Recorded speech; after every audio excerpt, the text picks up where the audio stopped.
Hey, what's up? It's Cute What If? This side. Today we will be seeing what if Deku became the fallen Omen. Before we move ahead with the FIC, leave a like and subscribe to the channel for future what ifs like this. Izuku Midoriya stood at the edge of the final clash between One for All and All for One. He was moments away from ending All for One and saving Tenko Shimura and the rest of Japan when everything shifted. All for One, inhabiting Tamura Shigaraki's body, declared that if he had to lose everything then Izuku would lose something too. The past One for All users and Tenko struck together, and in the chaos All for One reached out and seized Izuku's face. Izuku's eyes widened as he fought to free himself, but the force persisted. All for One taunted him about a fall from grace, then dissolved into ash and energy. A red portal opened where Izuku had been standing and pulled him into the unknown. The last thing he heard was his friends calling his name. When he came to, the sky was a bruised red and a pentagram glowed over a city that hummed with otherworldly life. Hellish figures moved like distant silhouettes. The portal spat Izuku into a narrow alley beside a storefront. He groaned and pushed himself up with one hand on a nearby crate, bewildered and disoriented. He noticed differences immediately. He felt taller, his head heavier, his body thinner, and an unfamiliar stiffness made standing difficult. A single thought surfaced, dark and quiet, All for One. Panic set in and he hurried to the nearest window to see his reflection. The sign above the shop read Franklin and Rosie's Emporium. In the glass he met a stranger's face, eyes that caught the light in an unsettling way. A presence that felt altered, as if something essential had shifted. A soft hand landed on his shoulder and he flinched. A woman introduced herself as Rosie and explained that he looked frightened and confused. Izuku stammered that his name was Midoriya Izuku. Rosie asked whether he was from around here, and when he asked where here was she answered plainly that he was new to hell. Izuku reacted with shock at the revelation. Rosie was unsurprised by his outburst and asked him to call her Rosie. Izuku wondered aloud whether newcomers usually remembered their deaths. Rosie told him that it varied from sinner to sinner and asked why he could not recall how he had died. He admitted that he did not remember. Rosie offered a deal. She would teach him all he needed to know about hell in exchange for a favor he could redeem at any time. Izuku asked if the bargain would cost his soul. Rosie reassured him that it would not, but she could not promise what the favor might require. Izuku hesitated, calculating that he needed to learn how hell worked if he was to remain there for any length of time, but he did not want to be used to harm others. He made a counteroffer. He would accept Rosie's instruction only if the favor could not require him to hurt anyone. Rosie narrowed her eyes briefly, then smiled with a mix of pride and amusement. She acknowledged his bravery and intelligence and agreed to the condition. Izuku extended his hand and she took it. A green flame enveloped their joined hands and a contract shimmered into existence between them. The experience shocked Izuku, but it reminded Rosie of an old friend. Rosie observed that it was not bad for Izuku's first deal in hell and suggested he might have the making of an overlord. Izuku thanked her, asked to be called by his first name, and asked what an overlord was. Rosie offered to explain and invited him to her emporium, saying he should have a seat and find something to wear, just pants, she clarified. Embarrassed at having forgotten his shirt, Izuku agreed and followed her. Later, Izuku sat in a chair wearing an outfit Rosie had given him despite his protests, holding a wooden cane she had provided after noticing he was having trouble walking. Rosie apologized that she could not find anything more pleasing for him. Izuku reassured her that it was no problem and that she had not needed to give him the cloak and cane. Rosie said she would not feel right letting a kind man go without at least something, then placed a large plate with a teapot and 2 teacups on the table. Izuku admired her kindness and thought how fortunate he was that she had found him rather than someone with malicious intentions. Rosie then produced a small box that Izuku had expected to contain chocolate. Instead, it held a collection of strange, unsettling trinkets. He declined, visibly taken aback by the contents. Still puzzled, Rosie asked why a respectful, kind man like him would be in hell if that was not the reason. Izuku reflected on his life. He could not recall any sin that should have sent him here, but then he remembered what he had done to All for One and Shigaraki Tamura. He thought he knew why he was here. If he was truly dead, the only grave act he could recall was killing those two. Izuku had no other choice.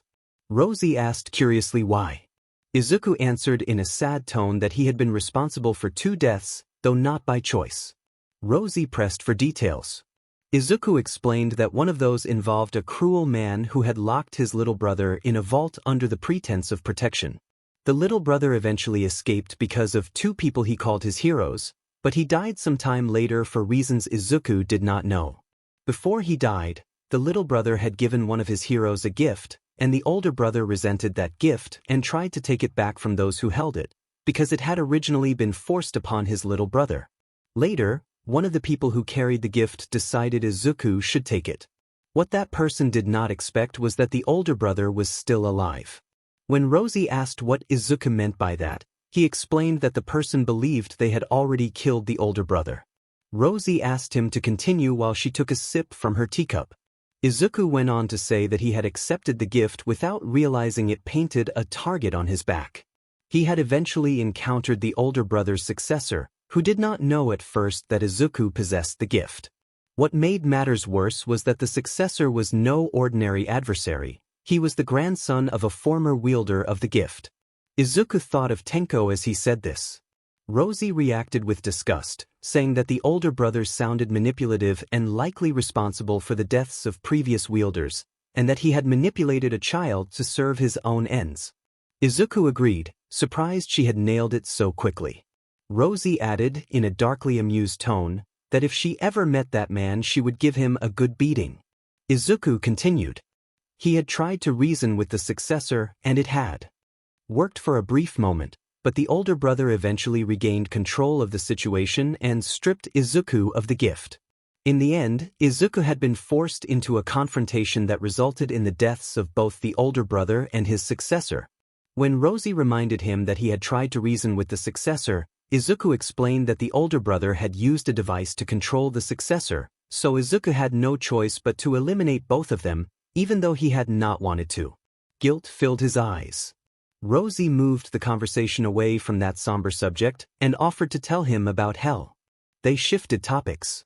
After explaining a version of the one-for-all story that would not make him seem insane to a stranger, Izuku listened as Rosie kept her end of the conversation and described hell, sinners, and overlords. He repeated what Rosie had told him to make sure he understood. An overlord gained power by amassing a large number of souls through deals with sinners. Rosie confirmed this with a smile. Izuku asked about an event called Extermination Day, where exorcists from heaven came once a year, supposedly because of hell's overpopulation. Rosie said that was the official explanation but added that she suspected there was more to it. When Izuku wondered whether anyone ever tried to defend themselves against the exorcists, Rosie said most sinners fled when they heard the bell from the Heaven Embassy in the center of Pentagram City, and those who tried to fight were always defeated by the exorcists. Izuku thanked Rosie for her help and said he hoped someone would eventually do something about Extermination Day. Rosie reminded him that he still owed her a favor. Izuku assured her he had not forgotten, but he needed to find a job first, since he had lost his phone during his earlier battles. Rosie mentioned a rumor that the Princess of Hell had opened a hotel where sinners could seek redemption. Izuku reacted with surprise. Rosie instructed him to look for a building called the Happy Hotel. Izuku thanked her, rose with his cane, and began his journey toward the Happy Hotel. Izuku's POV. Izuku thanked Rosie for her help and left Cannibal Town to look for the Happy Hotel.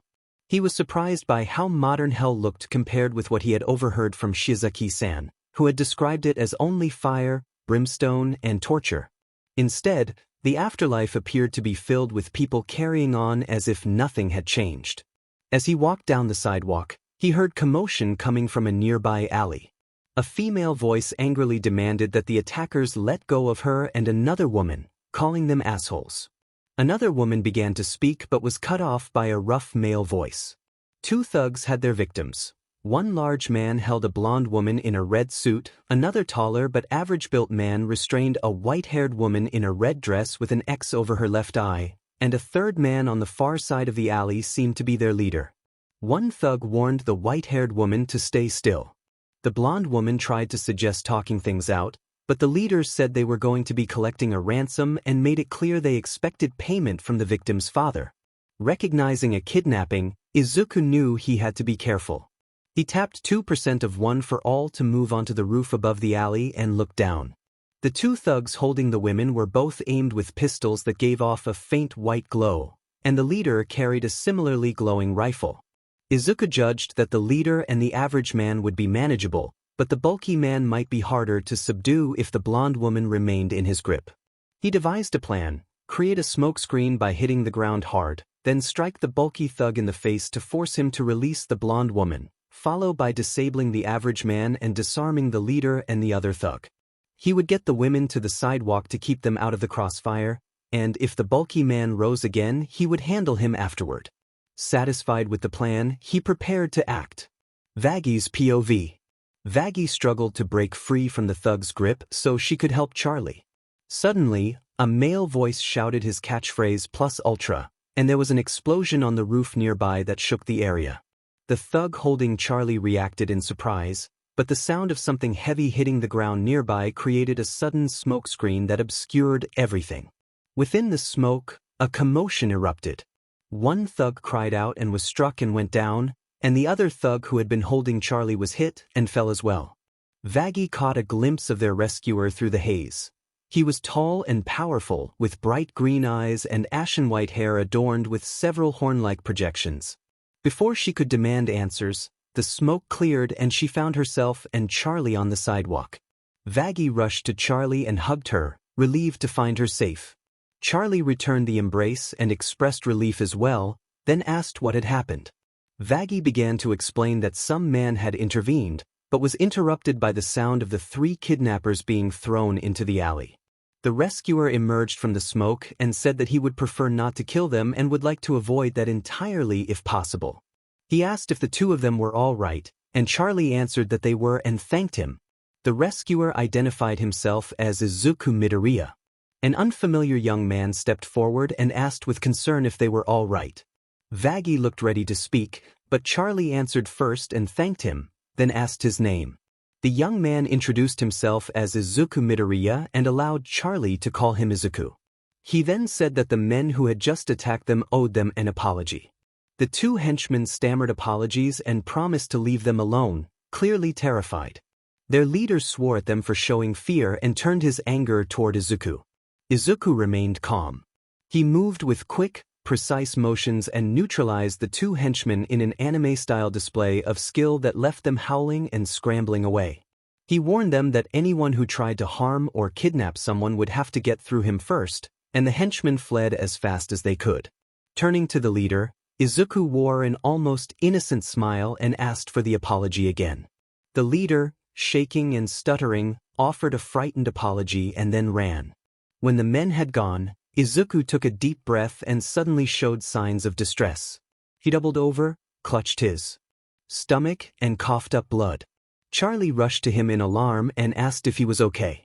Izuku drew a breath, steadied himself with his cane, and tried to reassure them that he was fine.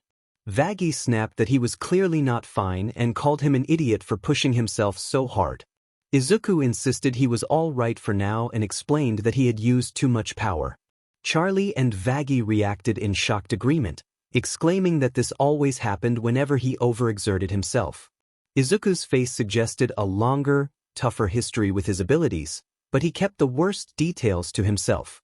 After a moment of catching his breath, Izuku asked if they knew where to find the Happy Hotel. Charlie brightened and began to answer excitedly, but Vaggy interrupted, demanding to know why he wanted to go there. Izuku explained that he was still new to this place and that someone named Rosie had told him about the hotel, so he thought it might be worth checking out. He trailed off as they listened, and the three of them stood there, deciding what to do next. Izuku admitted that he did not have any money and looked ashamed, but Charlie quickly cut him off and reassured him that he did not have to pay. She explained with bright excitement that she owned the Happy Hotel, her eyes shining. Izuku asked with confusion if she was really the owner. Charlie confirmed that she was, and when Izuku mentioned that Rosie had told him the owner was the Princess of Hell, Charlie acknowledged it. Seeing Izuku begin to shake and apologize repeatedly, bowing in a panic, Charlie gently told him that it was all right and that she would not punish him for not knowing. Izuku still felt guilty, but Charlie was glad that he had at least acknowledged her title. Most sinners treated her as a joke, she said with a mix of pride and hurt. When Izuku wondered why people did not line up to enter her hotel, Charlie was about to explain, but Vaggie interjected, annoyed, that the problem was people did not care about redemption and there was no proof that a sinner could truly change. Izuku asked if they had any volunteers yet. Charlie said that they had been looking for volunteers, but then Vaggie added that some thugs had tried to abduct them until Izuku arrived and rescued them in a dramatic, fast-moving confrontation. Vaggie was still irritated that she had not been able to protect Charlie. Izuku offered to help. He volunteered to be their first participant and to try to support their goal of redeeming sinners. Charlie looked at him in disbelief, tears forming as the possibility sank in. Overcome with joy, she ran to him and hugged him tightly, thanking him over and over. She then let go and, bubbling with excitement, said that they had to start planning and hurried toward the hotel. Vaggie watched Charlie dance toward the hotel and smiled before turning to Izuku to thank him for making Charlie happy. Izuku replied that it was no problem. He had once had a dream that no one believed in, and in the end he had proved some people wrong. Vaggie asked him to tell that story someday, and Izuku said maybe they would another time and suggested catching up with Charlie now. Vaggie called after Charlie and ran after her, and Izuku, stuttering that he did not exactly know where the hotel was, hurried to follow them. Inside a dimly lit, Victorian-style meeting room at the Happy Hotel, the walls were adorned with hauntingly beautiful artwork and a crackling fireplace cast flickering shadows. With Rosie's help in putting together a resume, Izuku Midoriya sat across from Charlie and Vaggie, ready for a formal interview. Rosie reminded Izuku that he had forgotten his resume. Charlie reviewed the resume with a warm smile and noted that Izuku was listed as a hero in training, or hero for hire given his current situation. Izuku answered nervously but with determination that he wanted to keep helping people however he could and that it was what he had always wanted to do. Vaggie leaned forward, scrutinizing him, and reminded him that he was no longer in the living world but in hell, where redemption was rare and many souls might try to use someone like him as a tool. She asked what made him think he was ready for that.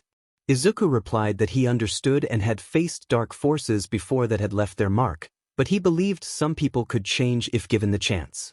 He could not promise success, but he would give everything he had. Charlie nodded enthusiastically and said they did not often find people willing to take on such a challenge. She asked how he envisioned handling the unique personalities of their guests. Izuku thought for a moment and explained that he would try to treat them with respect and empathy, understanding that people often lash out when they were in pain and usually needed someone willing to see past their mistakes. If things got out of control, he would step in to protect anyone at risk. Vaggie glanced at Charlie and cautioned that sincerity only went so far here, asking if he was prepared for the unexpected and unpredictable nature of the inhabitants. Izuku nodded firmly that he did not know what awaited him but that he was ready to face it after having overcome so much already. Charlie asked whether he would be open to collaborating with non-traditional heroes, demons, imps, and others with unusual skills and challenges and whether that would be a problem. Izuku smiled slightly and said he was used to working with many different kinds of heroes and could work with anyone there to make things better. Charlie beamed and welcomed him aboard. She extended her hand and Izuku accepted, officially taking on his role at the Happy Hotel. Moments later, Izuku's instincts flared as he noticed a brick hurtling toward Charlie. He reacted without hesitation, diving and pushing her out of the way to take the impact himself. The force sent him stumbling backward and he lay still for a breath, while Charlie and Vaggie rushed to his side, checking him with anxious concern. Izuku's eyes fluttered open. He rose to his feet slowly, swaying but showing no lingering pain. As if guided by something deeper, he began to sing with quiet strength, his voice filling the room. Izuku sang with a voice full of resilience and determination, the chorus about high hopes carrying through the cold, harsh reaches of hell. Charlie and Vaggie watched in awe as the sound seemed to warm the air around them. As he sang, Izuku moved as if in a trance, his steps leading him toward the hotel's walls. Charlie and Vaggie reached for him, trying to keep him from leaving, but his strides remained steady and unyielding. He began walking up the wall, his voice growing stronger with every line. To steady them, he put a reassuring arm around each of their shoulders. They felt unexpectedly secure and a little flustered at the sudden closeness, comforted by his calm steadiness. Izuku continued ascending, the echo of his song following them. Charlie and Vaggie clung to him as they climbed, hearts racing. When they reached the rooftop, his voice filled the air and it felt almost heavenly. All of hell seemed to fall silent to listen to that clear, hopeful sound. He sang about persevering against the odds, about keeping dreams alive even when the path was complicated. He promised one more run, one final chance to make something remarkable. The music swelled, and Izuku took their hands and guided them into a graceful, dreamlike waltz across the rooftop. The movement was gentle and purposeful, more a comforting celebration than a romantic gesture. For the first time in a long while, Charlie and Vaggie felt something pure and hopeful touch the very heart of their surroundings. As the last note faded, Izuku released their hands and, overcome with exhaustion, collapsed beside them. Both Charlie and Vaggie sat breathless and a little rosy-cheeked from the intensity of the moment. Vaggie said that she hoped this would not become a common occurrence. Charlie admitted that, despite everything, Izuku had felt quite comforting. Rosie watched with a smirk and sipped her tea, noting that it had been quite the show. It had been 2 months since Midoriya Izuku joined the Happy Hotel. He was still getting used to being in hell, but at least he was not alone. With Charlie and Vaggie's help he had learned more than just what Rosie first told him.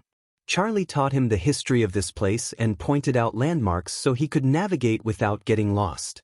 Vaggie taught him how to survive and which areas to avoid if he wanted to stay safe and keep the hotel running. After a while, Izuku decided to help Charlie with the business side of the hotel. Charlie initially declined because he already served as the hotel's therapist and bodyguard, but Izuku explained that determination and dreams could only take them so far in the practical world, especially here in hell, and that he had made mistakes before and wanted to prevent them from repeating. Charlie asked about those mistakes, but Izuku said he would tell her another time. For now, they needed to build the hotel's reputation and find funding. Charlie questioned why they would need funding when they could rely on her family's wealth, and Izuku explained that people often looked down on things that felt handed to someone, and that a strong reputation would attract investors and guests who wanted to believe in something earned. Izuku suggested they go for a walk around hell to look for inspiration for Charlie's first duet. Vaggie protested at first, saying it was dangerous and that they could just drive around, but Izuku pointed out that walking let them notice details and overhear conversations they would miss in a vehicle. After a bit of coaxing, Vaggie agreed. The three of them walked through Pentagram City. The chaos of hell wrapped around them in an anime-like sweep-hustling demons, towering structures with stylized decay, and a constant vibrant clamor that felt like the soundtrack to an action sequence. Izuku's attentive eyes scanned the streets, taking in the stares and murmurs directed at them. Judgment here was blatant in a way he had not seen in the living world, but he also sensed a quieter longing among the crowd. Izuku asked Charlie what she thought people here needed most. Charlie considered and answered that what they needed was hope. Izuku agreed and added that hope was not just words, it had to be shown and felt. Charlie stopped walking, determination lighting her face, and resolved to give the people something to believe in right then and there. She led them to an open plaza where sinners and demons had gathered to bicker and barter. Charlie decided they would sing.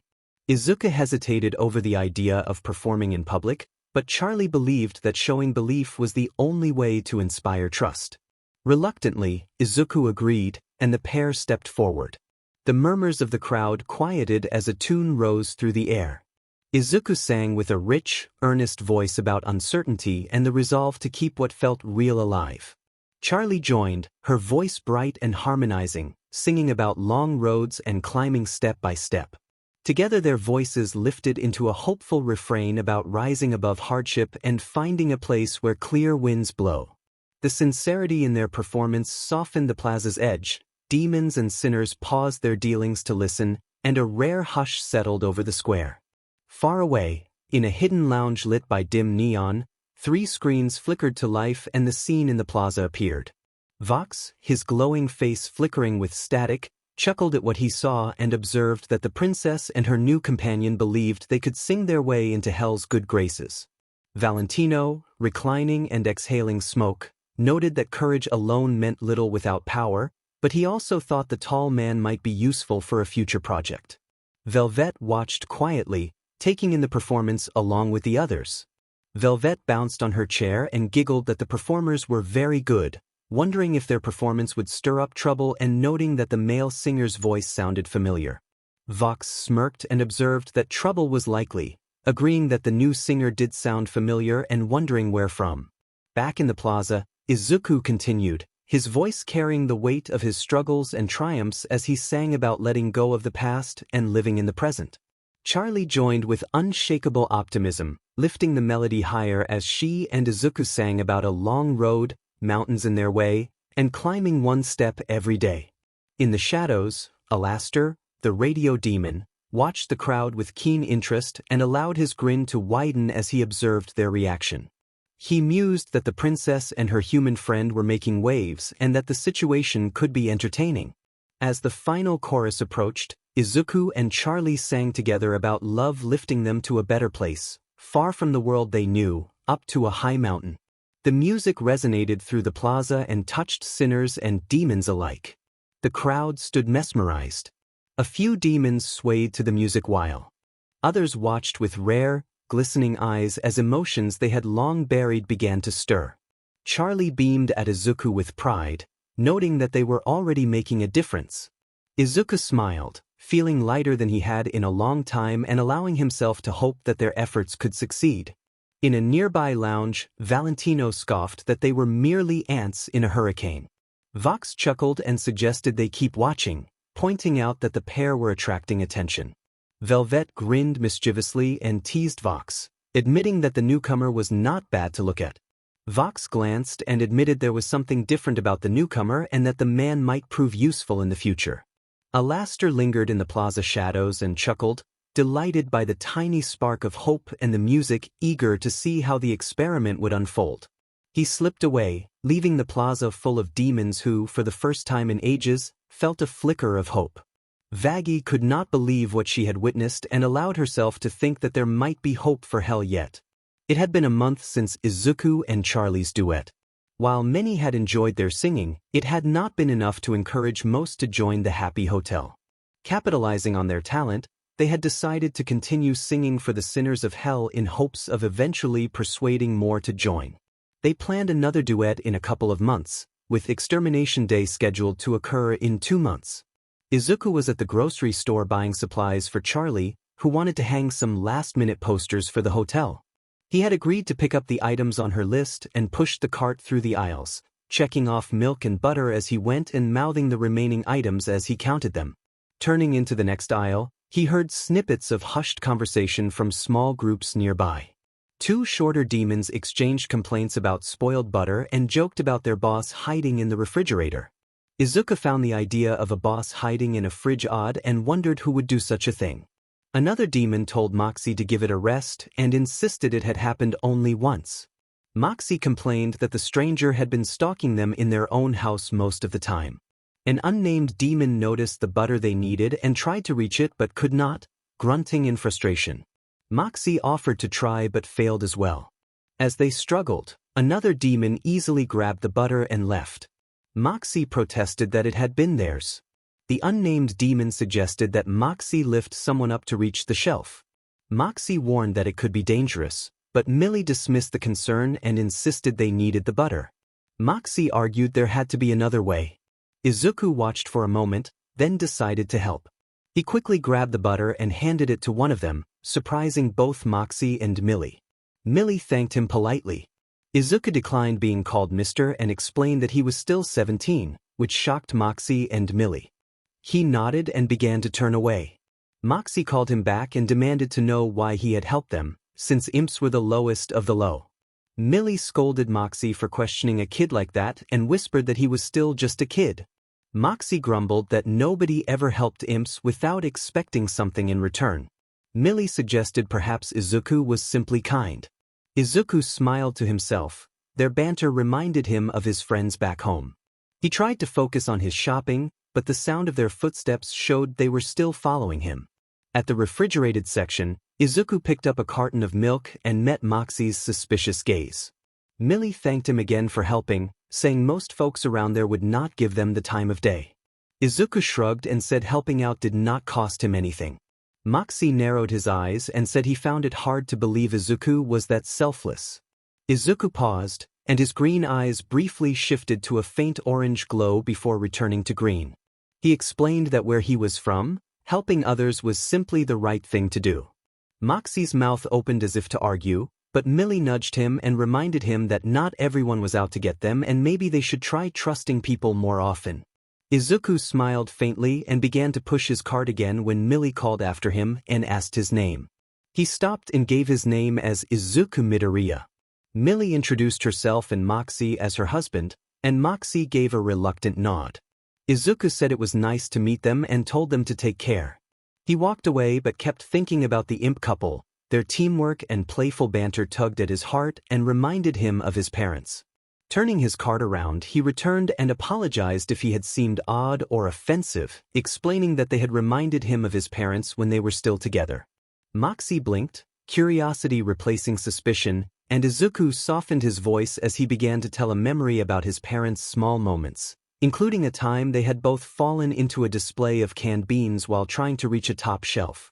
Millie burst into laughter, covering her mouth with her hand, while Moxie's lips twitched into an involuntary smile. Millie told Izuku that it was adorable and that it sounded like they had really cared about each other. Izuku chuckled and said that they had, for a while, but that life had gotten complicated. The imp couple exchanged a glance, sensing the unspoken weight in his words. Millie stepped closer and, kindly, told him that she was sure they would be proud of the person he had become. Izuku looked surprised by the sincerity and thanked her, saying that it meant a lot. Moxie cleared his throat and suggested they finish their shopping before their boss complained about them taking too long. Millie rolled her eyes playfully and, gratefully, thanked Izuku again for helping and for sharing his story. Izuku nodded, offered them his well wishes, and told them to take care. As he walked away, Izuku felt a warmth in his chest. He allowed himself the thought that in this dangerous world, small moments of kindness could still matter. Standing in line with his cart, Izuku idly scrolled through his phone until a headline caught his attention. He thought that news like this was the last thing he needed. He quickly sent a message to Charlie and Vaggie using the phone Charlie had loaned him, explaining that the V's were trying to recruit him and that they had sent an invitation which he planned to attend but would keep them updated. Charlie replied, warning him to be careful and offering help if needed. Vaggie replied that he should not trust a word the V's said and that they were manipulators. Sliding his phone into his pocket, Izuku sighed. After paying for groceries and dropping them off at the hotel, he went to the V's tower for the scheduled meeting. The tower loomed in the distance, a mechanical, neon-lit structure that reflected Vox's tech-savvy arrogance. Imps escorted Izuku to the top floor, where a large conference room awaited. Vox sat at the head of the table, his pixelated face shifting into a smirk as he surveyed Izuku. To his left, Valentino leaned back, arms spread as if he owned the room, a cigar resting between his fingers. On the right, Velvet twirled in her chair, her bright demeanor offset by a sharp gleam in her eyes. Valentino remarked with a smirk about Izuku's arrival. Vox noted that Izuku had become the talk of the town after the duet with Morningstar and called it viral gold, saying he had potential. Izuku smiled faintly and politely thanked them, but explained that joining them outright did not feel like the right move. He said he preferred to get to know them better first and that aligning himself too quickly might put a target on his back. The three shared intrigued glances. Velvet leaned forward and said she liked his caution, asking what he was proposing. Izuku outlined how he was willing to help in ways that matched his skills and interests. He told Vox that he was interested in technology and innovation and could offer ideas to enhance their systems or collaborate on new projects. He told Velvet that he had dabbled in fashion design and, if she was open to it, could show some sketches that focused on both functionality and aesthetics. Izuku pulled out his phone and showed Velvet a detailed sketch of an elegant yet edgy outfit that suited her style. Her eyes lit up and she expressed how impressed she was with his talent. Izuku then turned to Valentino and, honestly, said that he was not comfortable being involved in Valentino's particular line of work. Valentino narrowed his eyes, but Izuku quickly added that he had a friend with similar tastes and could occasionally assist with securing supplies or materials they might need. Valentino chuckled, blowing out a puff of smoke, and said he respected honesty. At least Izuku was not trying to preach at him. Izuku shifted gears and presented his final idea, proposing that if Valentino wanted his employees to be more efficient, he should consider addressing their personal challenges. Izuku offered to oversee a department focused on improving worker conditions, essentially human resources, arguing that stabilized situations would allow them to work at full capacity. The room fell silent as the three Vs considered his words. Vox smirked and said Izuku was sharp, and they would see what he could do, but they would not go easy on him because this was still hell. Velvet grinned and welcomed him to the team temporarily, insisting she would hold him to their planned fashion collaboration. Valentino waved a hand lazily and warned him not to screw it up. Izuku stood and bowed politely, thanking them and promising to do his best. As he prepared to leave the tower, Izuku felt a mix of relief and anticipation. He had avoided becoming their pawn and secured a chance to make meaningful changes not just for the Vs, but potentially for Hell as a whole. Before stepping out, he paused and glanced back at the three influential overlords, his expression softening as he decided to push one final idea. He explained that he understood trust was not built overnight and that he wanted to establish his own footing and rise to overlord status before fully joining their group. In the meantime, he proposed exchanging support when it benefited them both. He would collaborate on their ventures now, and in the future he hoped they would consider supporting a project of his when he had proven himself. Vox tilted his head, inviting him to elaborate. Valentino leaned forward, tapping his cigar against an ashtray and asking what kind of project Izuku had in mind. Izuku met Valentino's gaze steadily and named the Princess Morningstar Hotel. The air grew still as Vox and Valentino exchanged unreadable looks and Velvet's eyes sparkled with intrigue. Izuku clarified that he was not asking for outright support now, only that when he had proven himself and reached overlord status they revisit the conversation. By then he would have the power to back his goals and hoped they could work together on his terms. Vox grinned wider and admitted he liked Izuku's ambition, saying they would see if he could climb his way to the top and that, if he made it, they would talk. Velvet clapped her hands together, excited to watch the outcome, and Valentino chuckled, acknowledging Izuku's guts while reminding him not to forget who he was dealing with. Izuku stepped forward and extended his hand. With a faint smile, flames ignited from his palm and danced harmlessly around his fingers. He affirmed the deal. One by one, the Vs shook his flaming hand, sealing the agreement. Vox expressed pleasure at doing business, Velvet commented that the theatrics were delightful, and Valentino conceded that Izuku had courage. As Izuku turned to leave, he glanced over his shoulder with determination in his emerald eyes and reiterated that it was a deal. The meeting room doors closed behind him, and he walked out of the tower with a sense of accomplishment. He had secured a working relationship with three of Hell's most powerful overlords while staying true to his principles. His journey to becoming an overlord and a force for change in Hell had only just begun. 6 hours remained until Extermination Day, the day Charlie had warned Izuku about and hoped to stop. Charlie and Vaggie begged Izuku not to go outside the hotel, warning that if he were out when the bell rang to mark the start of Extermination Day, he might not be able to return. Charlie began to let some tears fall, not wanting to think about the possible death of someone who had believed in her and helped with her dream. Vaggie frowned more deeply as she watched Charlie become upset and could imagine why. In the year Izuku had spent in Hell, he had been a tremendous help to Vaggie and Charlie. With both of them, he trained basic close-quarters combat and some martial arts so they would be able to protect themselves if he was not around. He also taught Charlie about aspects of the human world and regularly trained with Vaggie to sharpen both of their skills. Izuku insisted that he should go out and help people. Charlie and Vaggie were about to argue, but Izuku remained firm and calm, explaining that he could not stay hidden while so many others were unprotected. He told them that if he left those people to their fate and did not give them even a chance at redemption, then he could not justify remaining where he was. He looked at Charlie and Vaggie, his red eyes filled with conviction, and argued that redemption meant not giving up on people simply because it was dangerous. Charlie wiped her tears and shook her head, telling him that it was not about giving up on anyone but about not wanting to lose him, since he had done so much for them and for their dream. Her voice broke and her hands trembled as she looked away.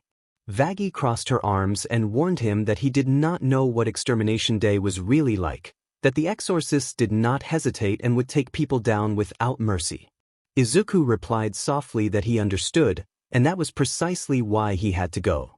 He insisted that the sinners out there had no one to protect them or to believe in them. If he stayed, he would be allowing those chances for redemption to disappear. He straightened and said that if he gave up on them now, he would be giving up on everything they were trying to build. Charlie and Vaggie exchanged worried glances and saw the same unwavering determination in his eyes that had convinced them he belonged with their mission. Charlie hesitated, then stepped forward and clasped his hand, asking him to promise he would come back no matter what. Izuku smiled gently and placed his free hand over hers, promising that he would do everything he could to return in one piece. Vaggie sighed in frustration, ran a hand through her hair, and warned him that he had better keep that promise or she would find a way to make him pay for breaking it, even beyond life. Izuku chuckled and accepted the deal. Charlie gave him a small charm for luck and asked him to take it with him. Izuku slipped it into his pocket and thanked her, promising to make sure it helped. With one last look at the two women who had become his closest allies in hell, Izuku turned toward the hotel exit, ready to face the chaos of Extermination Day. Charlie and Vaggie stood in the doorway watching him go with heavy hearts, silently praying for his safe return. As Izuku left the hotel, he glanced back, briefly considering whether they were the only family he had. He stopped himself and dismissed the thought. Charlie and Vaggie were together, and he did not want to impose. He told himself he would think about it later. Izuku launched himself with enough force to leave a small crater where he had pushed off. He landed on the nearest rooftop, the landing making the building shudder, then moved from rooftop to rooftop searching for people to help. 1 hour remained until Extermination Day. At the 666 news station, Katie Killjoy introduced herself and Tom Trench introduced himself. Tom reported that chaos in Pentagram City was tied to Princess Charlie's newest hire, Izuku Midoriya, who had been helping sinners prepare for the upcoming Extermination Day. Katie smirked at the camera and mocked the so-called hero of redemption, describing his efforts as a flurry of activity helping sinners get their affairs in order before the exorcists arrived. Tom adjusted his tie and added that the idea of one mortal saving an entire city of sinners seemed either adorable or delusional, questioning how one unusual person could shoulder such a burden. Katie rolled her eyes dramatically and told Tom that unusual was one way to put it, noting that sources claimed he was not an overlord but a teenager with a big heart and a reckless streak. She wondered what Princess Charlie saw in someone playing superhero while others tried to survive. Tom chuckled, leaning forward on the desk, and pointed out that the real story was the princess's redemption project, the Happy Hotel, which had not been a success. He suggested this latest stunt might be another desperate attempt to justify it. Katie grinned maliciously and said the princess must be proud of her golden boy for running into danger. She added cynically that he might take a few exorcists with him before he was defeated. Grainy footage then filled the screen, showing Izuku in action from shaky cameras around the city. The footage showed him helping a group of imps secure a shop, pulling a sinner from a collapsed building, and fending off a small gang of demons attempting to steal supplies from a family of sinners. Tom pointed to the screen and sarcastically remarked that the boy seemed to be making himself a bigger target. Izuku trailed behind Octavia, keeping her protected while cradling the unconscious child Eri in his arms. Streaks of red and gold trailed behind him. He glanced back at the marks and then asked Octavia, voice strained but relieved, how close they were to her home. Octavia answered awkwardly that they were not far. Izuku asked her to just call him by his name to put her at ease. After some time, Octavia announced that they had arrived. Izuku began to reply with relief but then collapsed from blood loss and exhaustion, with Eri still slumped in his arms. The last thing he heard was Octavia shouting his name in alarm.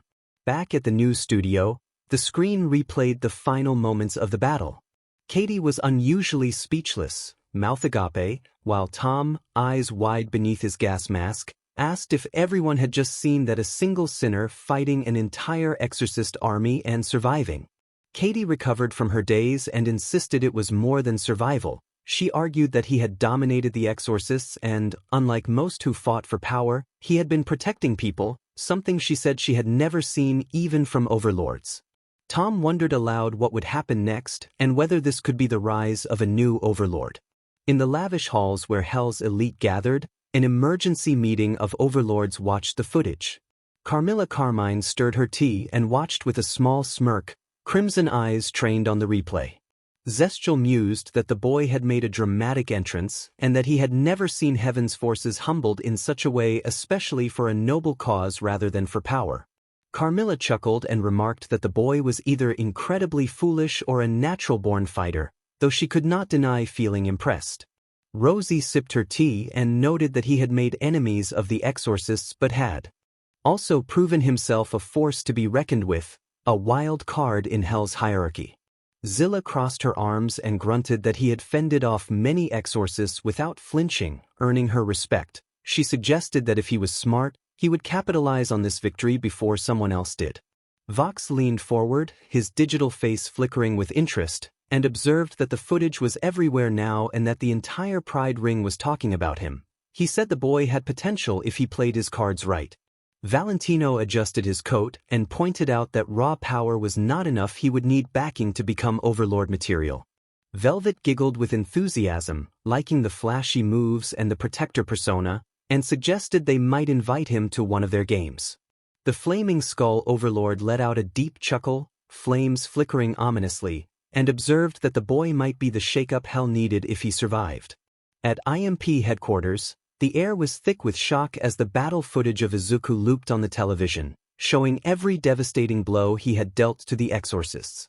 Blitzo let out a low whistle, leaned against his desk, and commented that the kid had gone full Doomslayer on Heaven's forces. Moxie, still staring at the screen, rubbed his temples and insisted that such power should not be possible for a sinner who was not an overlord. Millie, more impressed than shocked, noted that he had taken on hundreds of angelic attackers and sent them packing.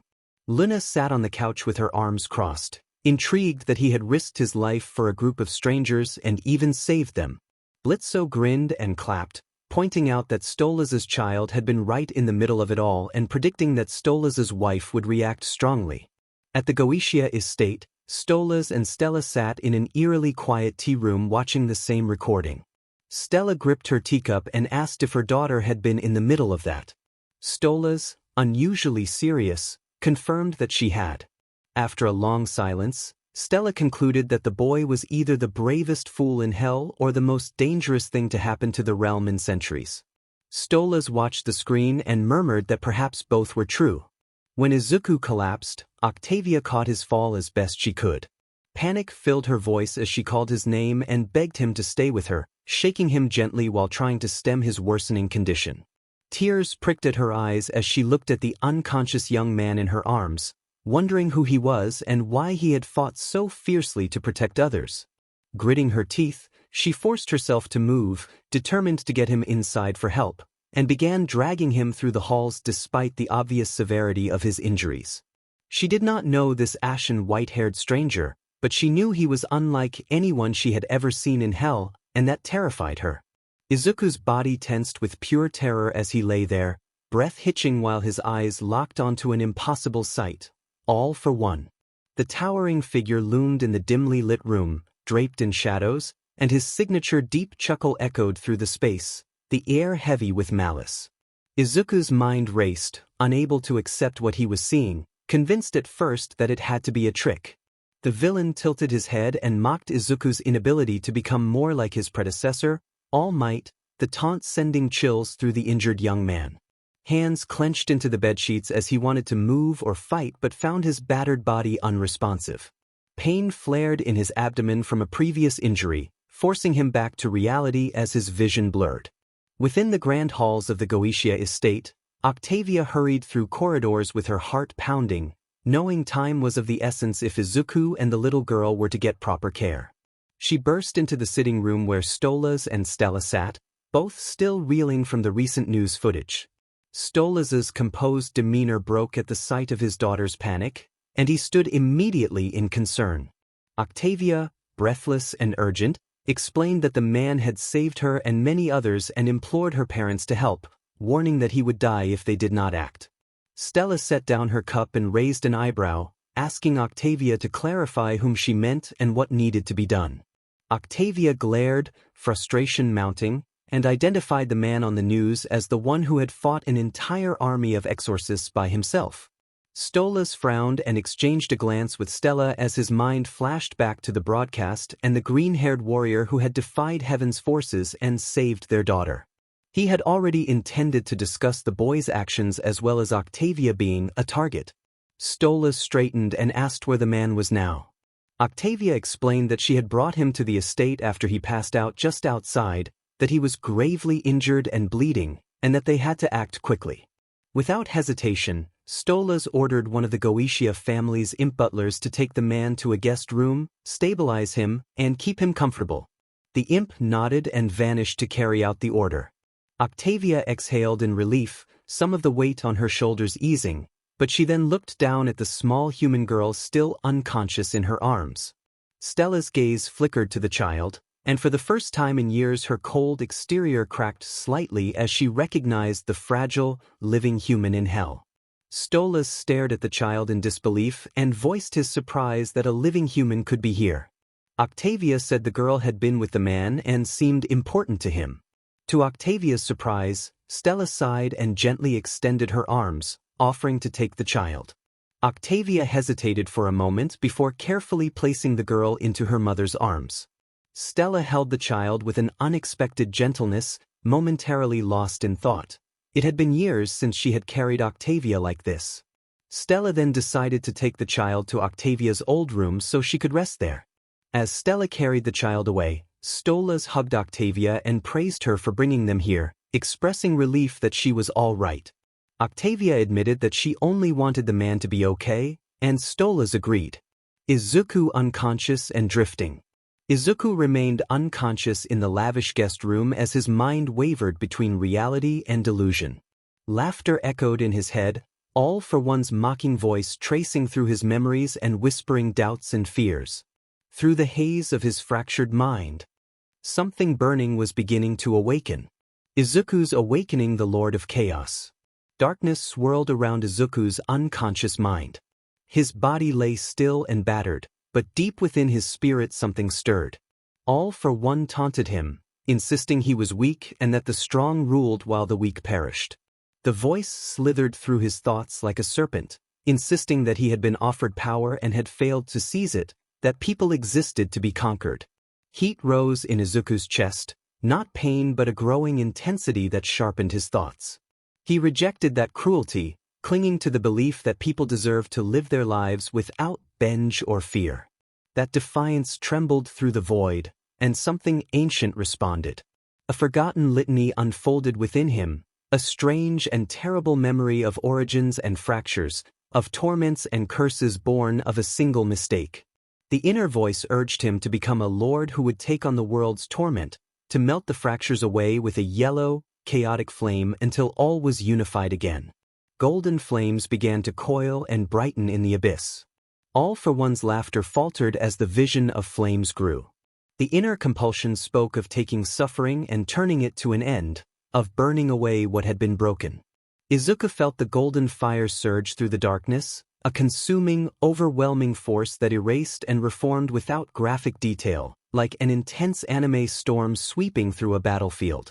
The flames overwhelmed him, and for a moment his sense of self was stretched thin as if being pulled apart by a greater force. His consciousness felt separated and drawn away, spiraling downward into the shadow of the world he had come from, pulled toward the hell of his old reality. A presence waited in the shadows of a place even sinners feared to tread. Anger hung in the air. Justice delivered.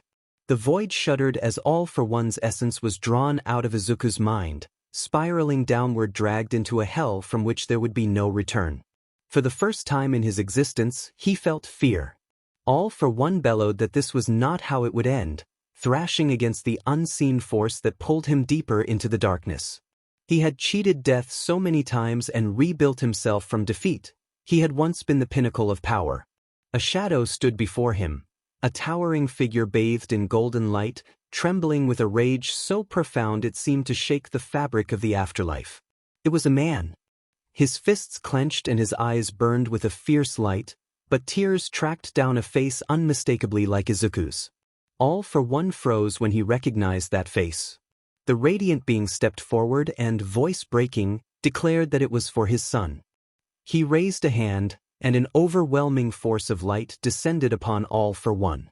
In a burst of blinding judgment, All for One's influence unraveled in a flash of pure, unyielding light. There was a cry, a sense of being undone, and then silence. No reincarnation, no rebirth, no second chances. Japan's greatest evil was ended, not by a hero or a villain, but by a father who had already lost his son 3 times. Earth, the Midoriya residence. A warm, quiet night settled over the city as lights flickered and a soft breeze moved through the streets. Inko Midoriya sat by her window, staring into the dark sky, the past year's grief still visible in her hollow eyes. Her son was gone, and the world had moved on. A golden light flickered outside her door, and a steady knock sounded. Inko's breath hitched and she moved to the door with trembling fingers. She opened it just enough to see and then crouched as her knees buckled. Tears blurred her vision. Inko choked, asking if it was Adam. It was Adam, the first man, the angel of heaven, her husband standing there with grief-stricken eyes and tears already falling. Neither of them spoke, they simply collapsed into each other's arms at the doorstep, kneeling as their cries filled the night. A father and mother mourned the loss of their son, a pain no celestial power could erase. Still, they held each other, because even in grief they were still a family. Stella's perspective, a mother's reflection. Stella gently laid Eri on a soft, silk-laced bed and pulled a plush blanket over the unconscious child. The dim glow of the bedside lamp bathed the room in warmth, a stark contrast to the usual coldness of hell. Stella paused, staring at the sleeping child, a human child here in hell, a contradiction that felt impossible and yet undeniably real. A soft chuckle escaped her. She had not seen something so pure in a long time. For a brief moment, she imagined Octavia as a child again, curled up and sleeping peacefully, and she recalled having held her like this once, before time, betrayal, and bitterness had stolen those tender moments away. Stella wondered why she felt so protective over this child. She murmured to herself that this would not be the last time she would think of the girl and decided she needed to speak with Stolas about making the child's presence official. Stola's study, a revelation. The grand study was dimly lit, candlelight casting long shadows along towering bookshelves. Stolas sat hunched over his desk with an ancient tome open before him, his fingers tracing faded ink as he scanned a prophecy he had just uncovered. From the moment Izuku had been carried into their home, something had nagged at him, an inexplicable sense of familiarity. And now, as he read through the centuries-old passage, his blood ran cold. Stella entered and raised an eyebrow at the sight of her former husband deeply engrossed in a book. She told Stolas that they needed to discuss the human child's residency. Stolas barely acknowledged her, turned the book toward her, and gestured sharply for her to read. Stella stepped closer and skimmed the aged text. Her breath caught. The prophecy. A warrior of pure intentions will fall into hell. The warrior is a child of the first man and of the reborn second woman. The warrior will make a deal with God to save those the warrior loved. A deal that will be the start of either hell's hope for redemption or the start of chaos taking the world. Silence filled the study as Stella took a step back, stunned. She asked if the prophecy was about the boy. Stolas nodded gravely and said it must be, that everything aligned: the description, the timing, his power. Stolas turned the page, revealing another passage. Together they read the new lines and fell silent again. The warrior will do everything in his power to protect those he holds. A child with hair as white as fallen snow and a heart too kind for this world. A pair of twins, bound by fate, forever by his side. A small creature, loyal beyond all reason, watching over them. And many more, the ones whose love shall shape him into what he is meant to become. One among them will bear the eyes of the royal house of Goetia. Their eyes met, and a single, unspoken realization passed between them. The child with white hair was Eri. The twins were unknown but likely yet to come. The small creatures suggested a pet. Many would come to love this warrior. One among them would bear the eyes of Goetia, their daughter. A chill ran down Stella's spine, though she masked her emotions and tried to dismiss it as ridiculous. Stolas exhaled and allowed that it might be fanciful, but he warned that if the prophecy were true, then Izuku Midoriya was not just an anomaly in hell but a figure of destiny. They both glanced toward the door, their thoughts already spiraling, and Stella asked what their daughter had brought into their home. Izuku woke with a start, surprised and shaken by the memory of the battle he had just endured in the Vestige world. He had finally defeated All for One in a fierce, non-graphic confrontation that felt like an epic animated clash. All for One would remain a nightmare in memory alone. Pain washed over him as he came to himself. He looked down and saw bandages covering a wound where he had been hurt during the fight. The room did not feel familiar. An imp in the doorway stared with wide eyes. Izuku called for the imp to wait, but the creature fled to fetch help. In the hallway, another imp, working as a butler, paused when he saw the first imp racing towards Stola's study. The runner reported that the man who had saved Princess Octavia was awake and that he needed to tell Mrs. Stolas. The butler hurried to finish his task and then ran to the guest room to check on the newcomer. When the second imp entered, Izuku pleaded with him not to run off and asked two urgent questions: where Eri was and where he was. The imp introduced himself as Pringles and explained that the little girl was with Mrs. Stella and that Izuku was in Mrs. Stola's mansion. Izuku processed Pringles's words carefully. Relief came at the news that Eri was safe. His body ached, but he breathed a little easier. The weight of what he had done ending All for One still pressed on his mind, a fate even All Might had not fully achieved. There was no time to linger, he thought. He needed information. Pringles, still shaken that Izuku was conscious, suggested that he remain in bed because he had lost a lot of blood. Izuku sighed, agreed to stay for the moment, and asked to speak with someone who could provide more details. Pringles said that Lord Stolas and Lady Stella should be arriving soon. At that moment, a knock echoed through the halls of the mansion. Stolas and Stella's POV, an unexpected guest. Stolas and Stella sat in the study, absorbed in the prophecy's implications regarding Izuku. The wording lingered in their minds, particularly the line about someone among his loved ones bearing the eyes of Goetia. A sharp knock sounded at the door. Stolas invited the visitor in, and the doors opened to reveal the imp butler, breathless from running. The imp apologized for the intrusion and reported that he had two important pieces of news. Stella told him to speak. The imp said that Izuku Midoriya was awake. Stola's eyes widened and Stella straightened, intrigued. The imp added that there were unexpected visitors. Before they could ask more, the double doors opened again to reveal Charlie Morningstar and Vaggie. Stolas and Stella exchanged surprised looks. Charlie smiled warmly but with an urgent expression and explained that she had come as soon as she learned Izuku was here. She indicated Octavia standing behind her and said they wanted to make sure he was all right after what had happened. Vaggie folded her arms and said they also wanted to know why he was at the estate, since he was supposed to return to the hotel after Extermination Day ended. Stella considered the situation and explained that Izuku had been brought there unconscious and that she and her daughter had taken him in to ensure he survived. Charlie breathed a sigh of relief and expressed gratitude. Stolas observed that Charlie seemed very invested in Izuku. Charlie responded that Izuku worked at her hotel, had helped many people, and had risked himself to protect sinners during the extermination, so they owed him their thanks.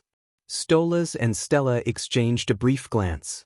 Stella took a sip of tea and warned that Izuku was not like the others.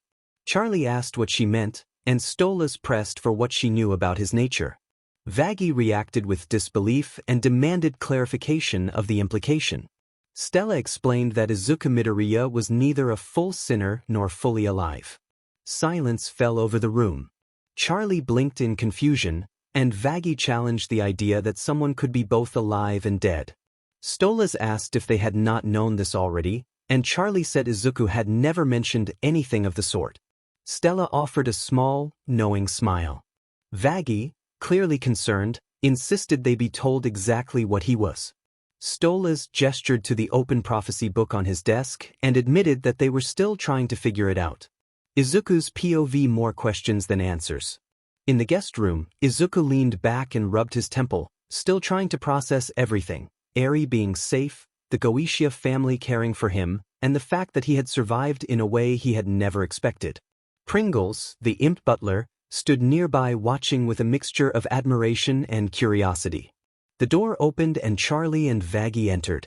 Charlie hurried to his bedside and embraced him, relief clear in her movements as she held him gently.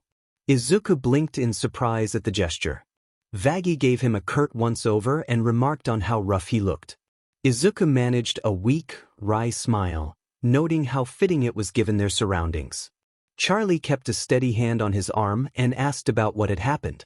Izuku hesitated, images of the chaotic battle flashing through his mind, clashes with exorcists, the final confrontation with All for One, and a sudden burst of golden light that had swept across the battlefield. He described it as a lot to take in. Charlie and Vaggie exchanged a look that made clear they suspected there was more to the story. Charlie then explained that Stolas and Stella had told them something troubling about his condition and that they needed to talk. Vaggie relayed that the Goetia family believed he was not a normal sinner. Izuku reacted with confusion and asked what that could mean. Charlie and Vaggie shared the same puzzlement. Izuku sat up, his body still sore from the fight, with Charlie and Vaggie on either side of the bed and Stolas and Stella standing nearby in quiet observation.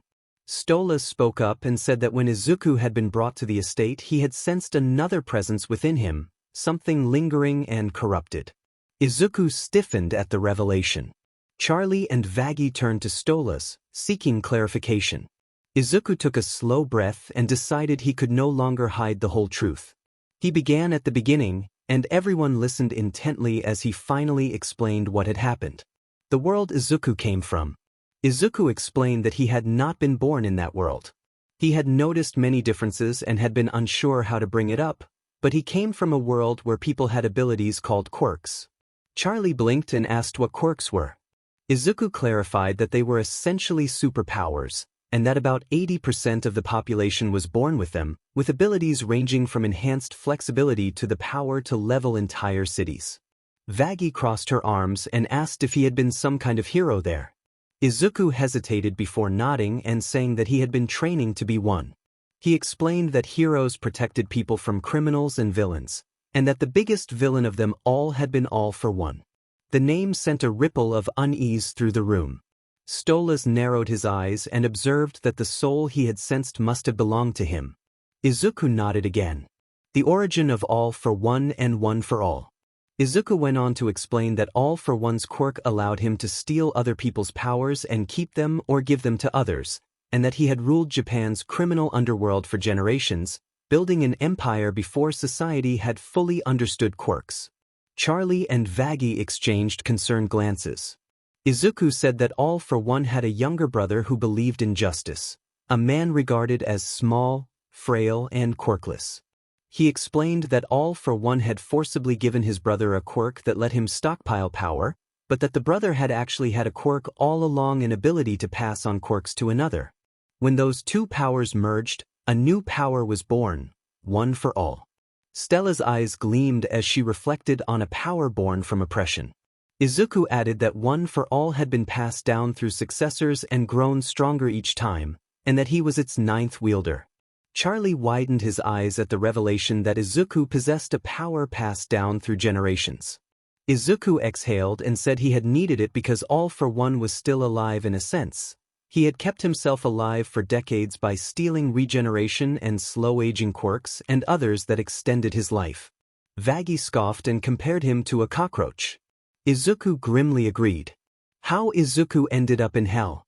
Izuku's expression darkened as he described the final battle with All for One.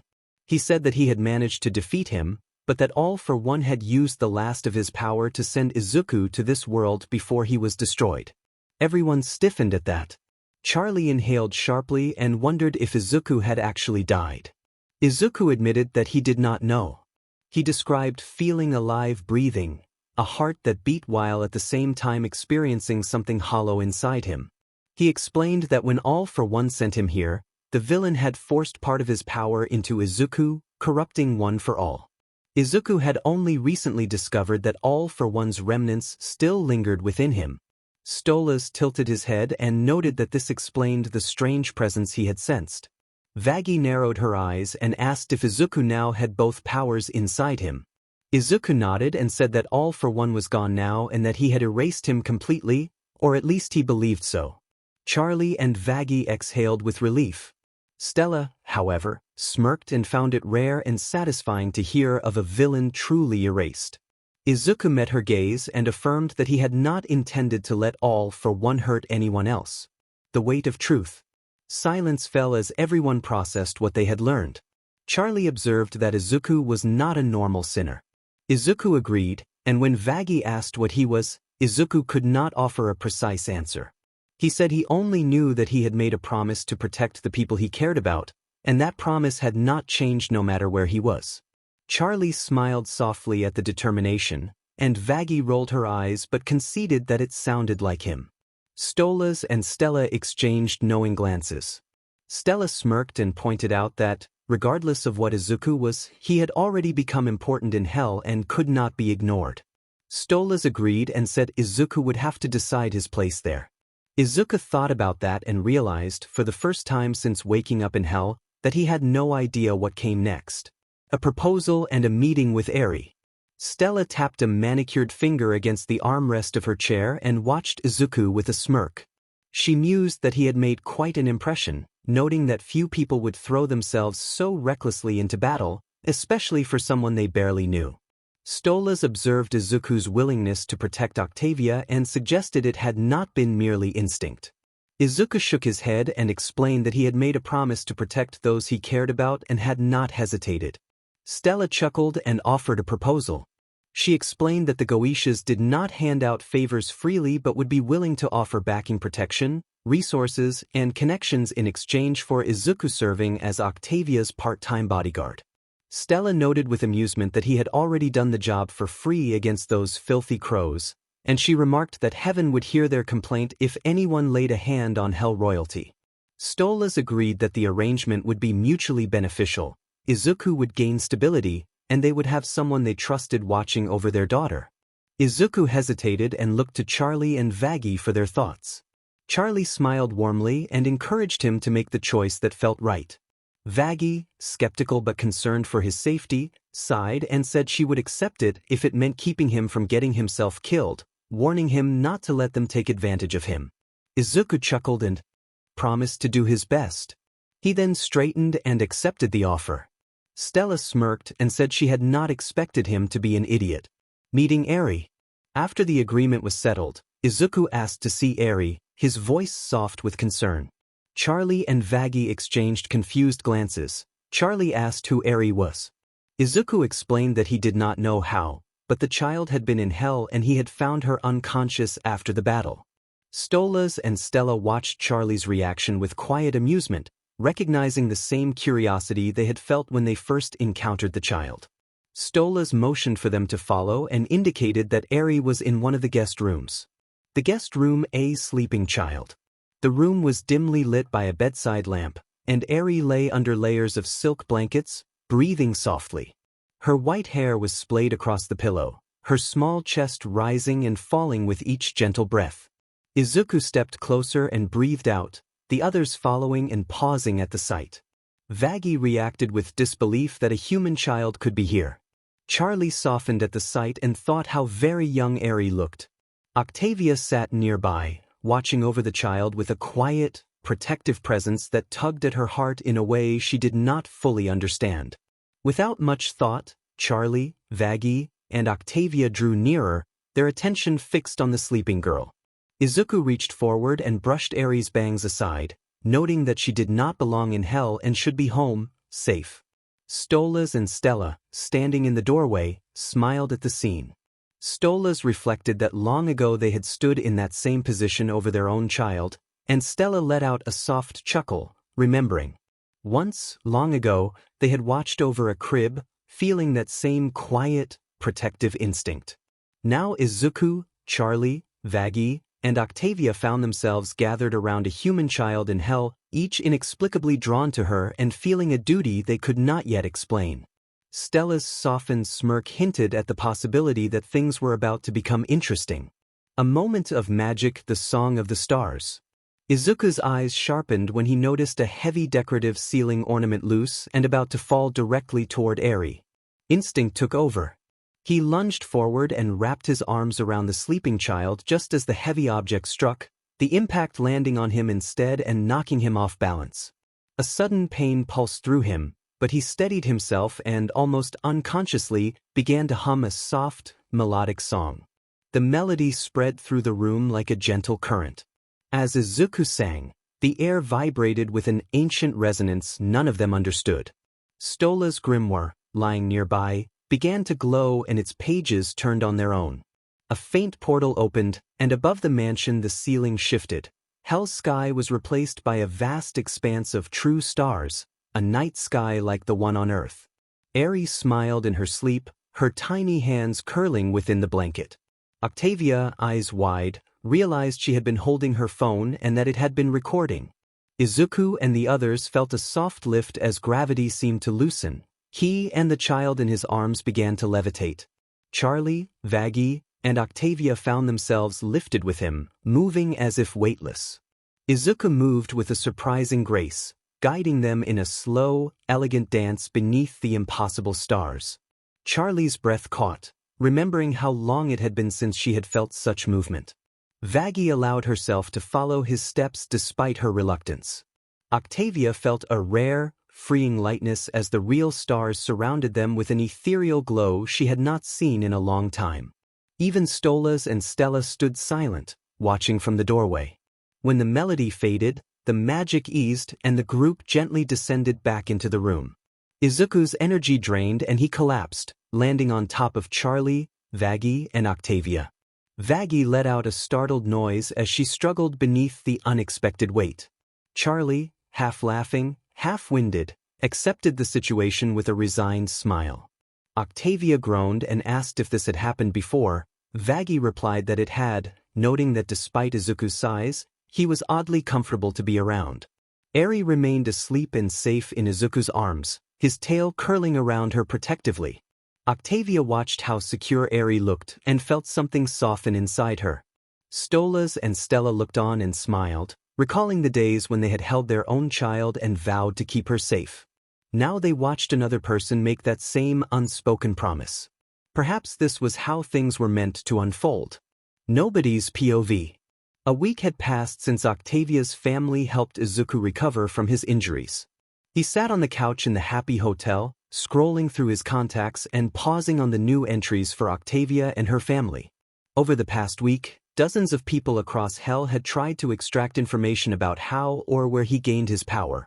Those attempts had been met with quick, decisive resistance. Izuku privately acknowledged the help Vaggie and Stolas had provided. On his feed, Izuku noticed Velvet's account and browsed through videos of outfits, posts about current events, and commentary on Vox's latest tech. He thought it had been some time since he spoke with Vox and considered offering help. He decided to call. Vox answered and remarked that he had heard about Izuku's confrontation with the feathered attackers and was relieved Izuku had come through it. Izuku explained that he was calling to see if there was anything he could do for the V's. Vox said he and the others had tasks that might use Izuku's skills and asked him to meet them at their tower. Izuku agreed and hung up, letting out a short breath. He stood, dusted off his jacket, and told himself it was time to visit the V's. Charlie, who passed through the lobby with a clipboard, noticed and asked if Izuku was heading out. Izuku confirmed that Vox might have something for him. Charlie offered a cautious smile and reminded him to be careful around the trio. Vaggie poked her head out from the office and warned him in a joking but earnest tone that if Vox tried anything invasive, he should call her. Izuku acknowledged the warning with a laugh. V-Tower arrival. The V-Tower rose over the district in neon and static, a gleaming monolith of style. As Izuku approached, the glass doors opened automatically and soft techno music drifted from the entrance. He was greeted by Velvet, who twirled toward him with practiced flair and gave a warm, enthusiastic welcome. Vox said. Mentioned Izuku might lend a hand, Velvet recalled, and she seemed pleased to see him. Helping the V's. Once gathered, the V's outlined 3 tasks they wanted Izuku's help with. Vox needed assistance testing a prototype combat AI drone that refused to follow commands. Izuku engaged the drone in a mock combat scenario, moving with swift, practiced precision. He managed to disable the drone temporarily through clever interference and then adjusted its target recognition software, drawing a nod of approval from Vox for his technical aptitude.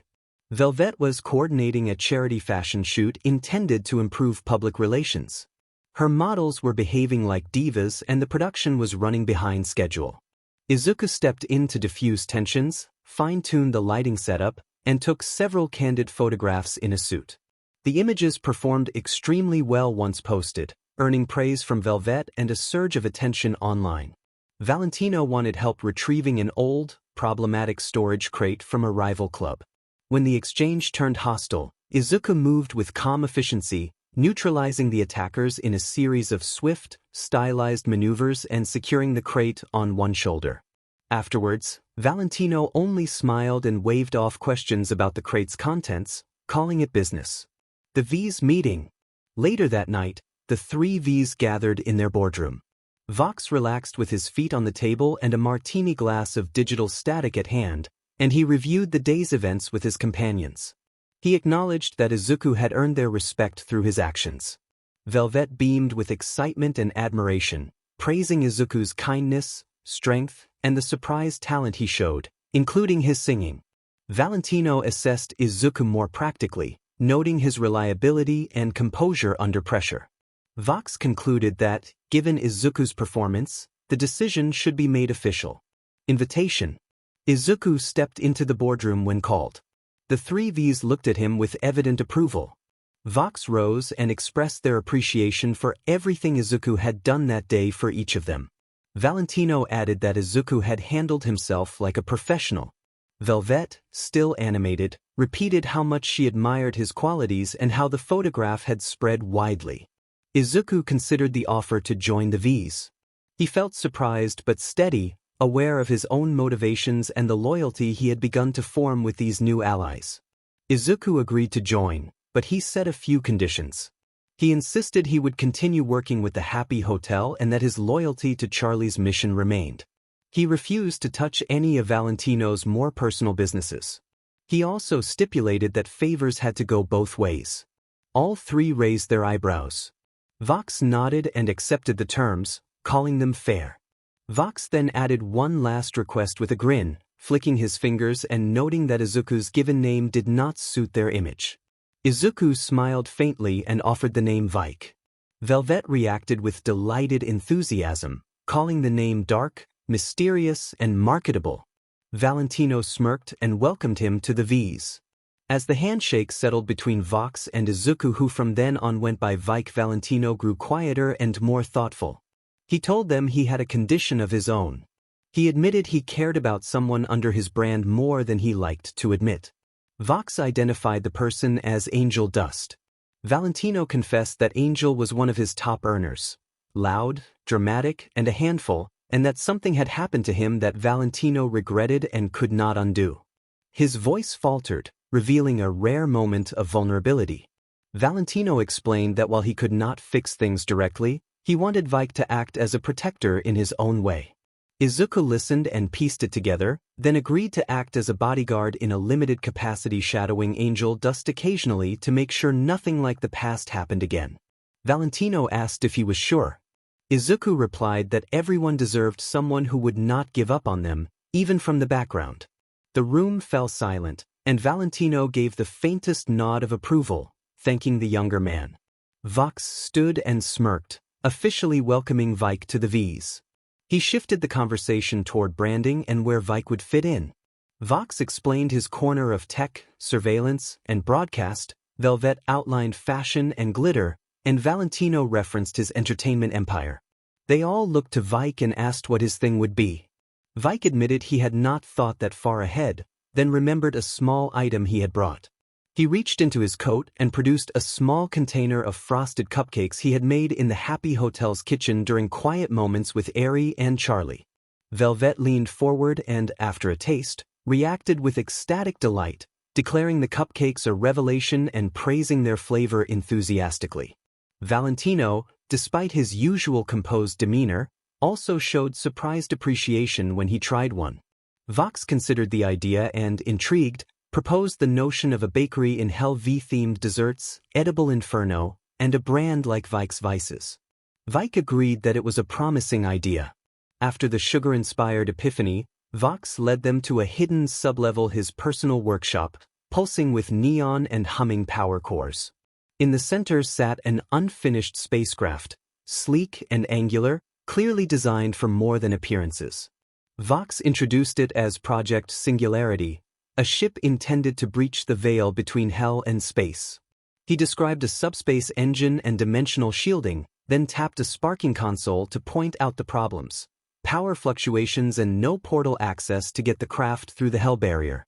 Valentino noted that previous attempts to jumpstart the system with batteries had either failed dramatically or drained too quickly. Izuku studied the systems, gears turning in his head.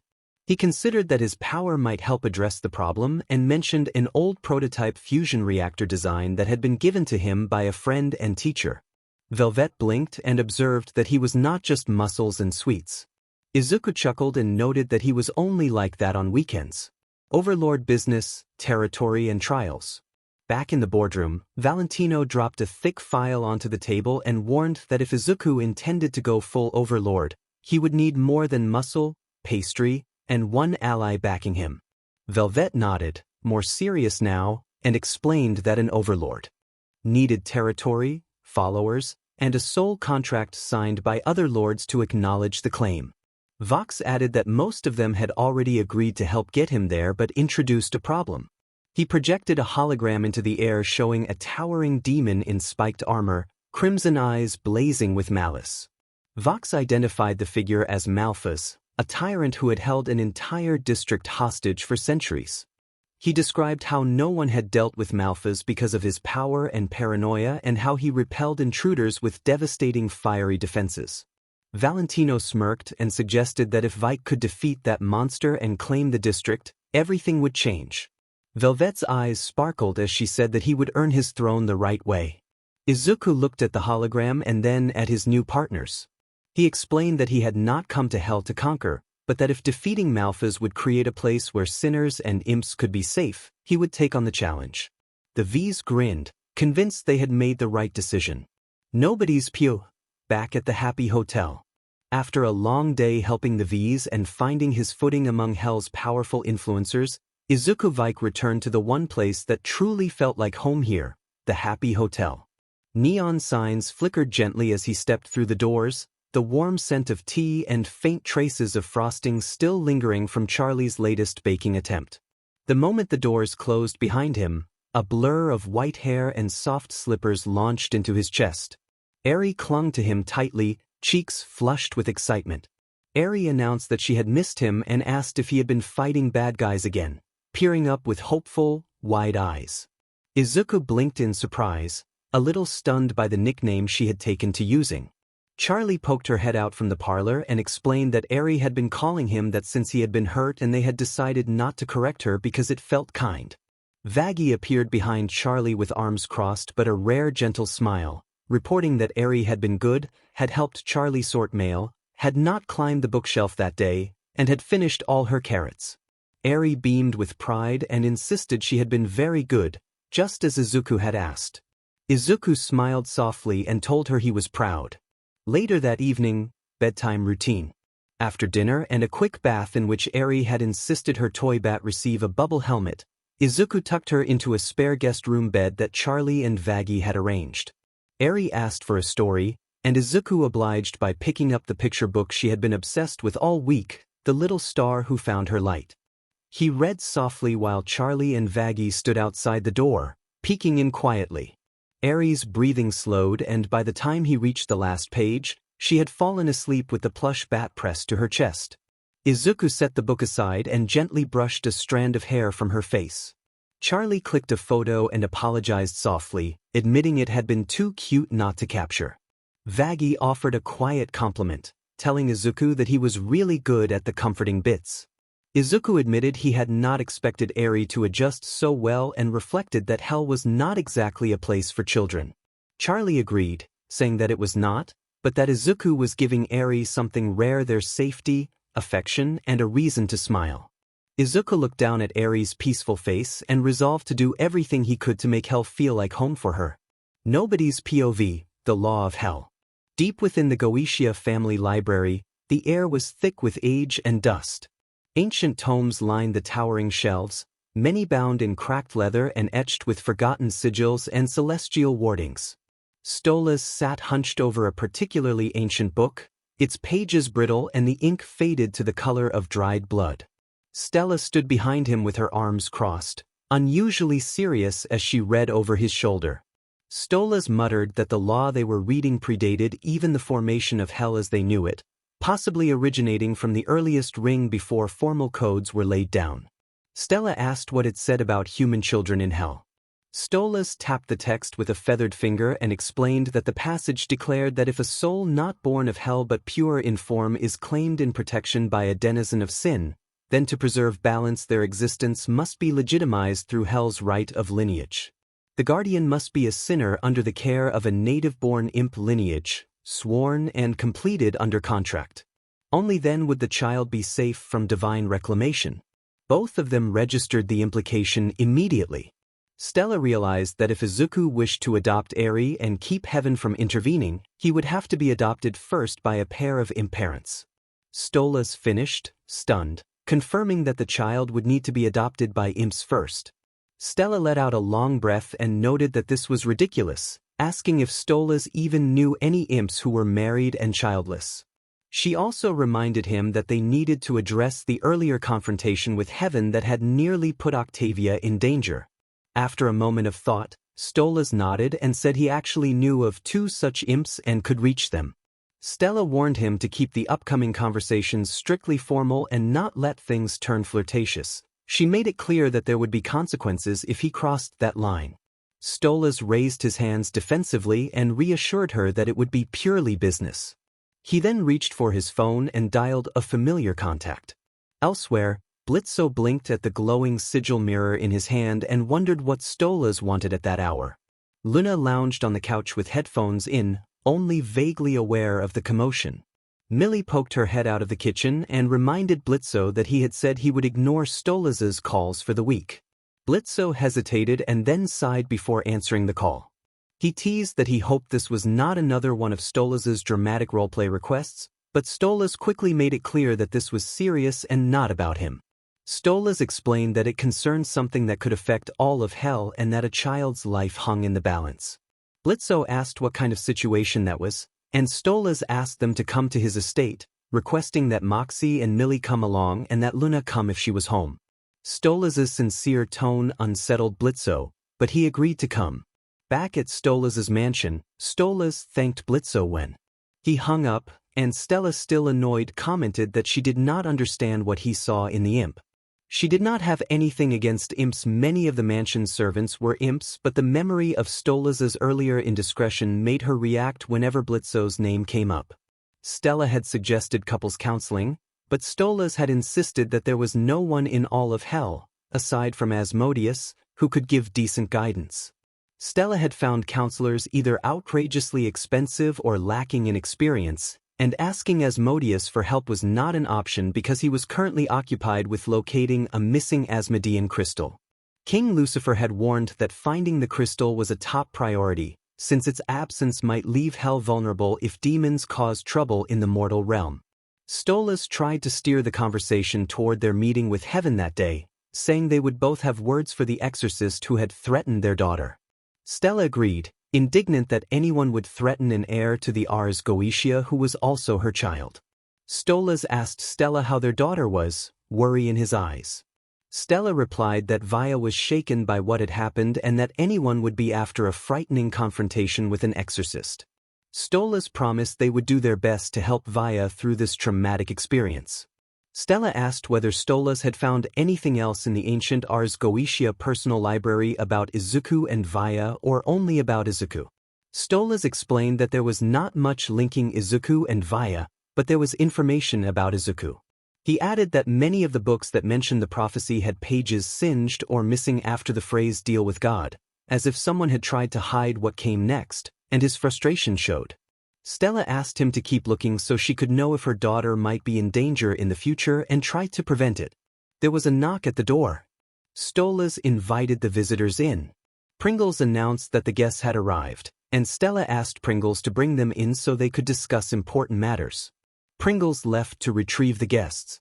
In Stolas' study, Blitzo flopped into one of the cushioned chairs, arms crossed and tail swishing with impatience, and demanded to know what this was about after being dragged away from the IMP office with dire warnings.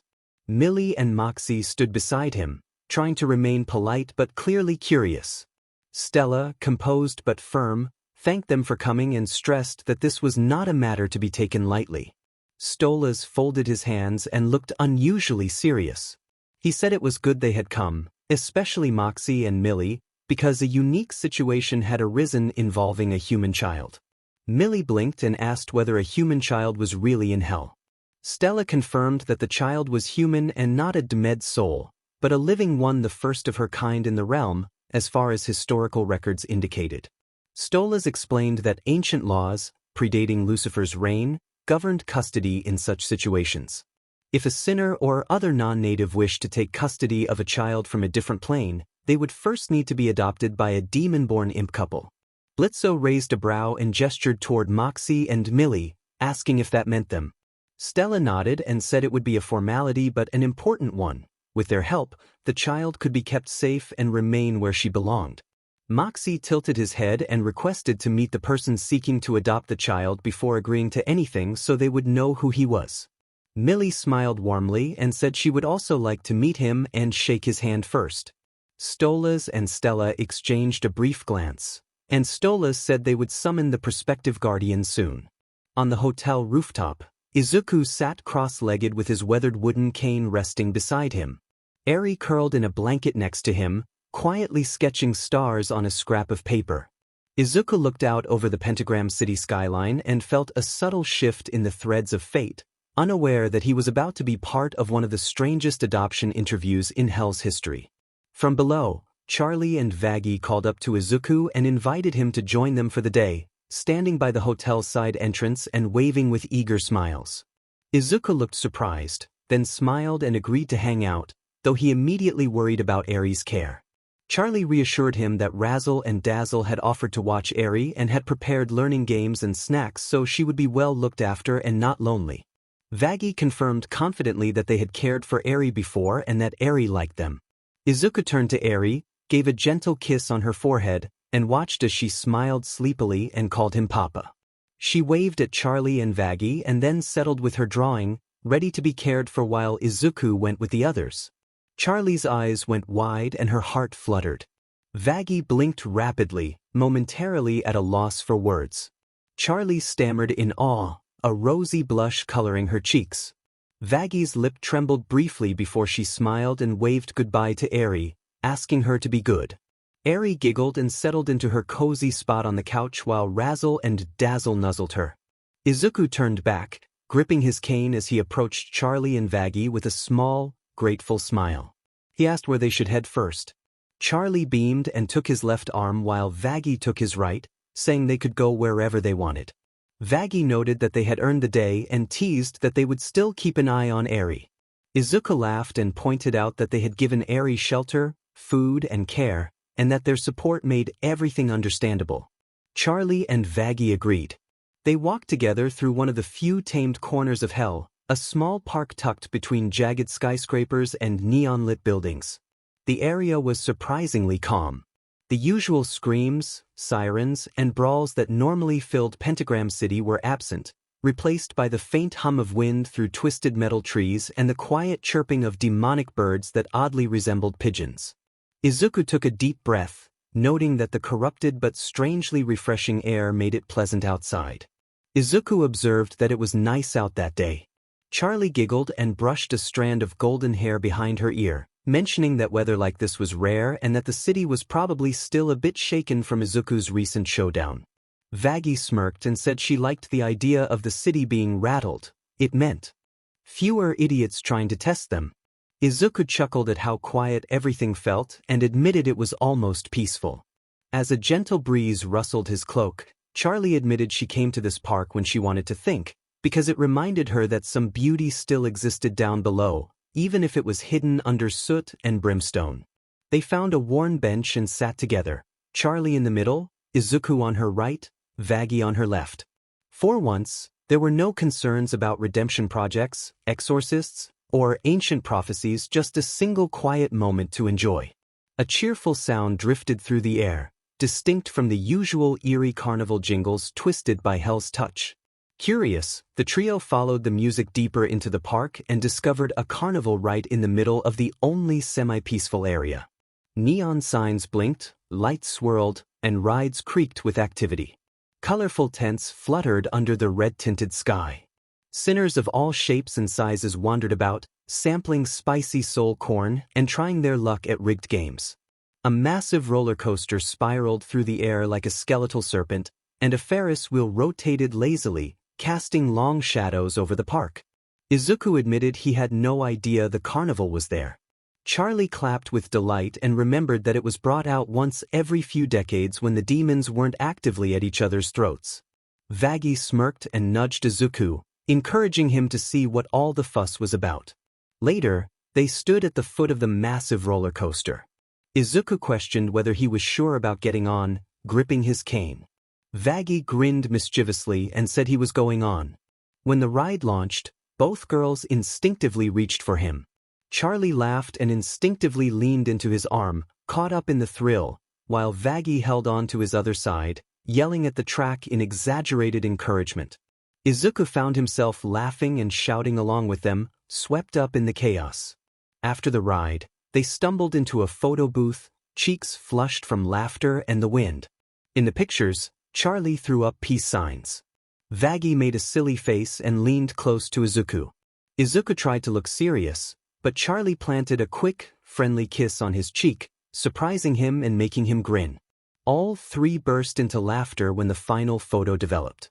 Charlie picked up the printed strip, beaming and declaring that they would keep it forever.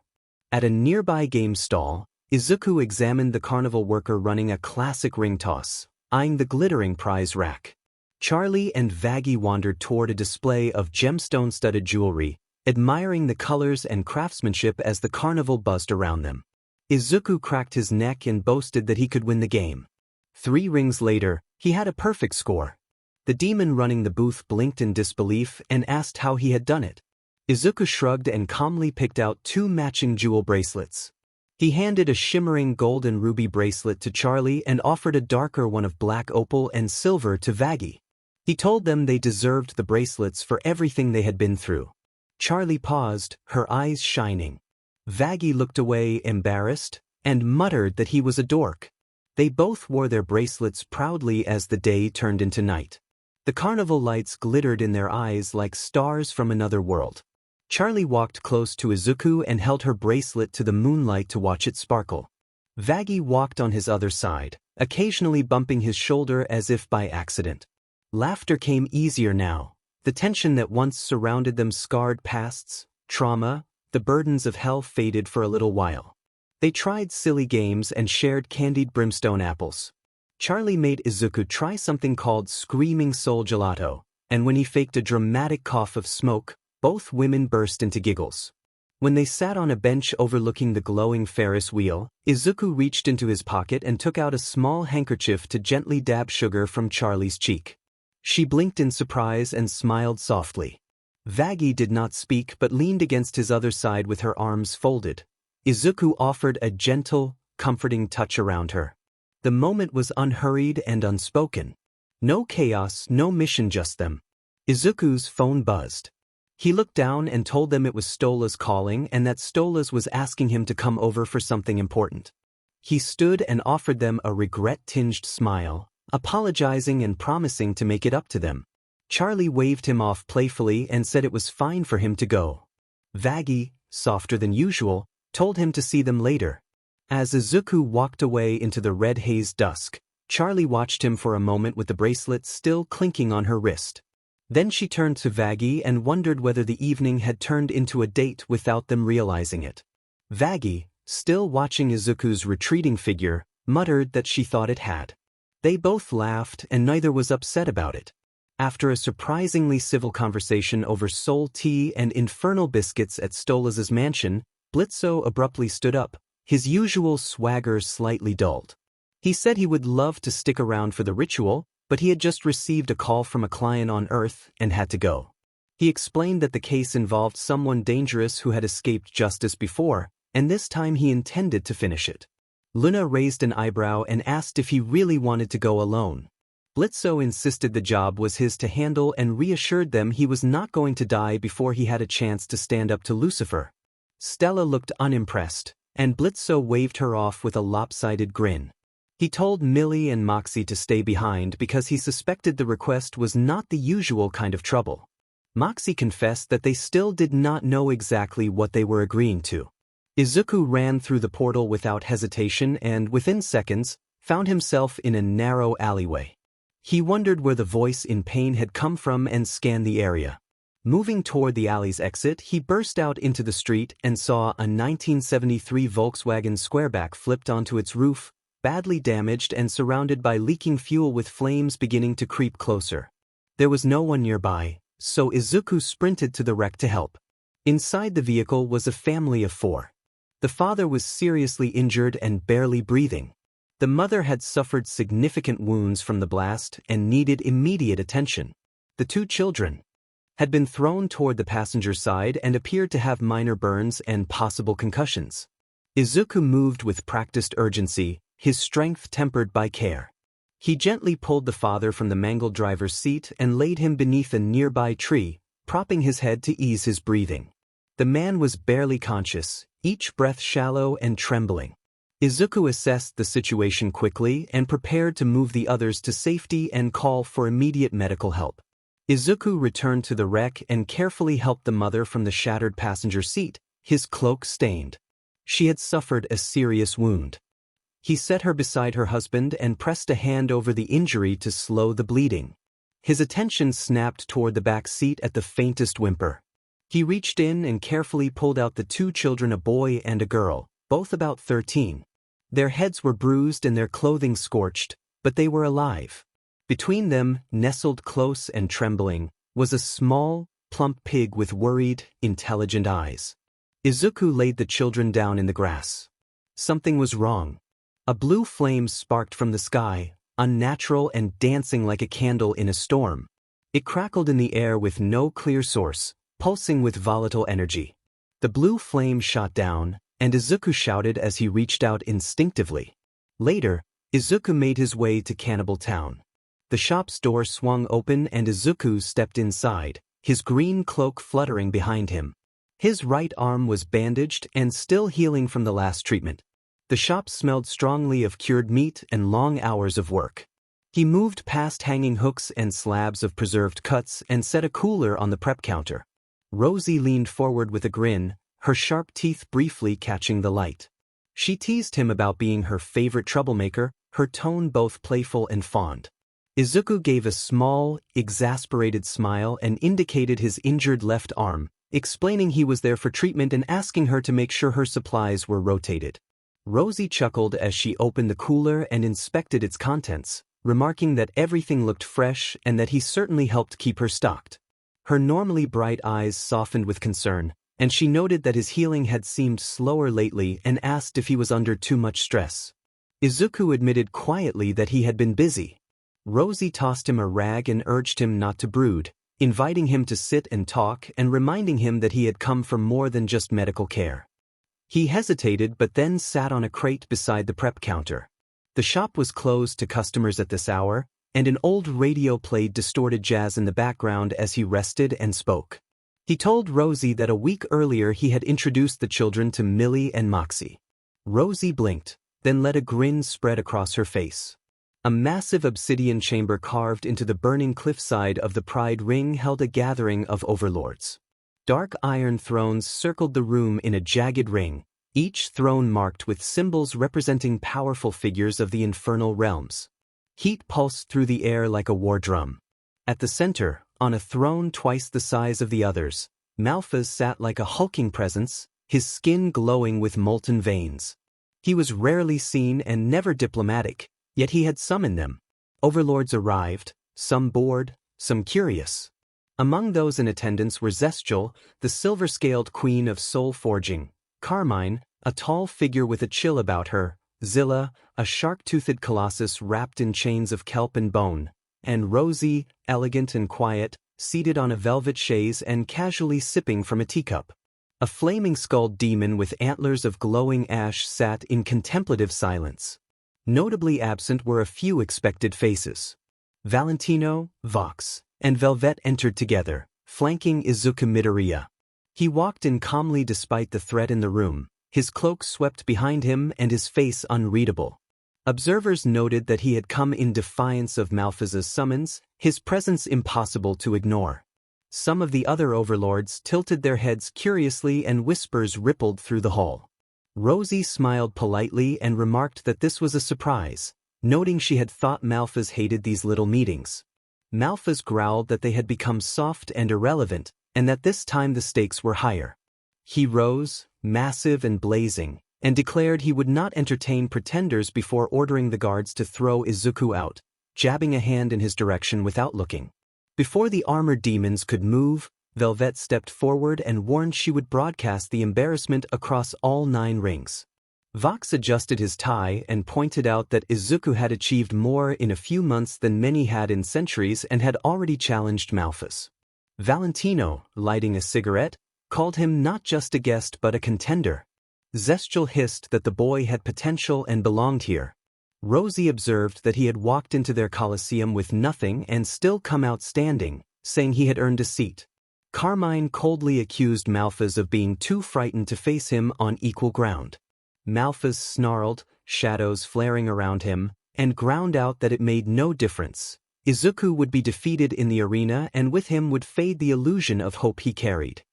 He sat with a thunderous clang, the floor cracking beneath him. Izuku finally spoke in a low, steady voice that if he died he would die protecting the ones he loved, and that was more than any of them had ever stood for. Even Zilla raised a brow at that. Rosie sipped her tea and cautioned them not to make it personal yet. The meeting continued with tension dense enough to cut the air. Everyone in the room recognized the truth. Izuku Midoriya was no longer a guest but a rising force in Hell's balance of power, and Malphas had made it personal. The heat in the throne hall intensified, shadows liking the walls like living fire. Every overlord felt the storm behind Malphas's voice. He rose again, shoulders broad enough to eclipse the lava chandelier above, and reminded them why they were gathered, accusing them of whispering about rebellion, change, and toppling the chains he had forged to keep the ring from sliding into chaos. He locked eyes with each of them: Zestial, Carmine, Zilla, Rosie, and the antlered, skull-faced demon who simply nodded once. Hell Medical Nexus, Emergency Room 9. Dipper lay in a hospital bed attached to life support. Izuku rested on the bed beside him, slowly regenerating from his injuries, staring out the window at Dipper with guilt etched across his face. He thought he should have been more careful and questioned how he could try to be a hero in hell if he could not keep his children and the ones he loved, his friends, safe. He clenched his fist until it ached. He considered giving Dipper quirks to help his immune system but worried how the boy's body would react and feared accidentally turning him into something monstrous. Even with all his power, he felt useless. The door opened and the room filled with familiar faces. Charlie entered, followed by a bandaged Vaggie, Mabel, Eri, Octavia, Velvet, Vox, Valentino, Millie, Moxie, Stella, Stolas, and Rosie, all wearing looks of concern. Charlie urged Izuku to rest and to eat, reminding him he was still hurt from his fight with Malphas. Izuku tried to act okay and insisted he was fine, but Vaggie, growing impatient, called him out and implored him to listen to Charlie. Izuku apologized and explained he could not rest until he knew Dipper was stable. He placed a hand on Dipper's head and rubbed it, thinking about the consequences of gifting a quirk. Stolas offered quiet comfort and reminded him that Dipper would not become more stable until Izuku secured the 3 ingredients needed for the cure. Izuku snapped that he remembered the doctor's words and added that if he had never fought Malphas, perhaps his boy would not be in this situation. He looked up with eyes full of guilt and self-blame. The gathered group: Charlie, Bandaged Vaggie, Mabel, Eri, Octavia, Velvet, Vox, Valentino, Millie, Moxie, Stella, Stolas, and Rosie looked saddened and addressed him by the names Izuku, Vike, Dad, and Papa in a chorus of concern. Vaggie struggled to step up, supported by Charlie. Vaggie, guilt-ridden and teary-eyed, told Izuku that if anyone should be blamed for Dipper's situation, it was her. She said she had been followed to the hotel, she had failed to defend it, and most importantly, she had failed to protect Dipper. Charlie leaned close and whispered attempts at comfort, but Vaggie kept crying. Izuku, saddened by Vaggie's words, began to tell her it wasn't her fault when his danger sense warped and warnings suddenly interrupted him. Izuku froze and started scanning the room. He spotted a small red laser dot on Dipper's forehead and reacted instinctively. Panic seized him. He called Dipper's name and leapt forward to shield him as the laser tracked across. A sudden blast tore through the room, a bright, concussive shockwave that shattered glass and filled the space with smoke and debris. The floor and walls were streaked with color from the explosion, and something small hit the ground with a soft, terrible plop. When the smoke cleared, the room was deathly silent. Izuku lay motionless near Dipper's bedside, badly injured on the left side of his head. He twitched faintly. Something small had come loose and lay on the floor where it had fallen. Moxie and Millie reacted as one, pulling Eri into a tight embrace to shield her from the scene. Moxie urgently urged Eri not to look, and Millie trembled while trying to reassure her. Stolas and Stella moved in unison to cover Mabel's eyes with their wings and coats, attempting to spare her from seeing what had happened. Mabel panicked and called out, confused by the sudden quiet. Octavia stood close, shocked and trembling, unable to touch Izuku. Charlie and Vaggie were frozen, faces pale and legs rigid with disbelief. Charlie's voice shook as she recognized Izuku. Vaggie, still half-bandaged, stumbled forward and dropped to her knees, choking out pleas for Izuku to get up. 2 shadows appeared through the smoke near a broken window frame. Both figures wore sleek, obsidian-black body armor and masks that glowed faintly red. One muttered in frustration that they had missed, the other assessed silently that Dipper remained a viable target but that the leader had been taken out. The sound of metal and charged energy hummed from the barrels of their weapons. Velvet snapped out of shock and drew a pair of concealed blades. Vox's screen face flickered with static fury. Valentino growled that their enemies would regret setting foot in the hospital. The 2 assassins stepped forward in the emergency room, certain they could finish the job. Suddenly, one of them froze, staring toward Izuku's body. For a moment he made no move. Then, as though struck by an invisible force, the assassin crumpled and fell, collapsing silently to the floor. Gasps swept the room. Charlie reacted in horror, and Vaggie could not believe what had just happened. All eyes turned slowly toward the center of the disturbance. Izuku knelt there, injured and breathing hard. A dark trail marked the left side of his head, and his left hand was clenched so tightly that his arm trembled. Green and black energy shimmered around him, crackling with intensity. Without another word, his power flared. The small object that had fallen lifted from the floor and drifted back toward him, suspended by an orange, flame-like aura that pulsed with raw emotion. Charlie whispered that he still seemed conscious. Octavia remarked, shaken, that what surrounded him looked like more than pain, like burning fury. Izuku guided the object back toward himself and held it in place with a thick, inky black tendril of corrupted energy, a regenerative strand anchoring the wound until his healing could take effect. His left eye glowed a bright, fierce orange as the chaotic power worked to stabilize him. His bones seemed to shift and knit beneath his skin as the area around his left eye began to regenerate, Black Whip still holding the eye in place faster than it should have been, and not without pain. Izuku stood up slowly. Blood still trailed down his cheek, but his left eye burned brighter than hellfire. He spoke in a low, guttural voice, accusing the intruders of trying to kill his son. The air in the room shifted, Everyone felt it as if gravity itself buckled and pressure spiked. Izuku snarled that they had known the child was sick and helpless and had fired anyway. His right hand twitched and then clenched. The remaining assassin stumbled backward, suddenly aware of the monster he had provoked. Izuku glared at him and told him he had attacked his family in Izuku's presence and thought he could get away with it. The others could barely move under the weight of his fury.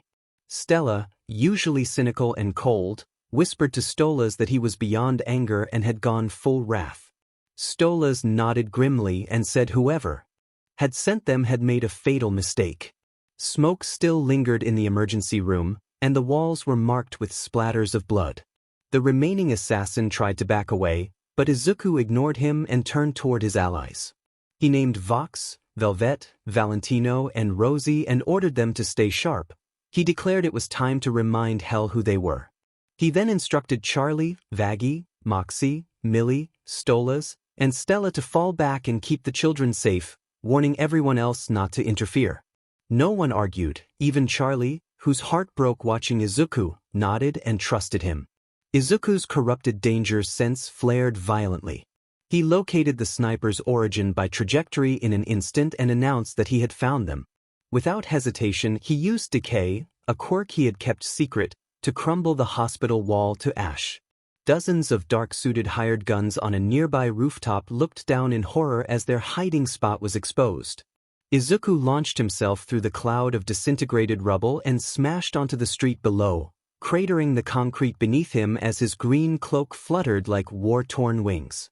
Velvet, Vox, Valentino, and Rosie followed through the opening, each headed into the fight.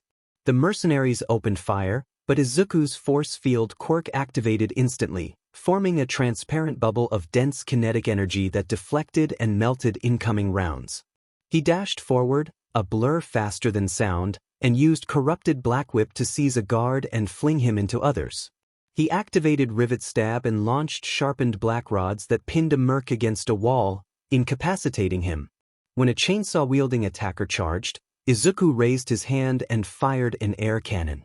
The blast sent the assailant flying and shattered parts of his armor without graphic detail.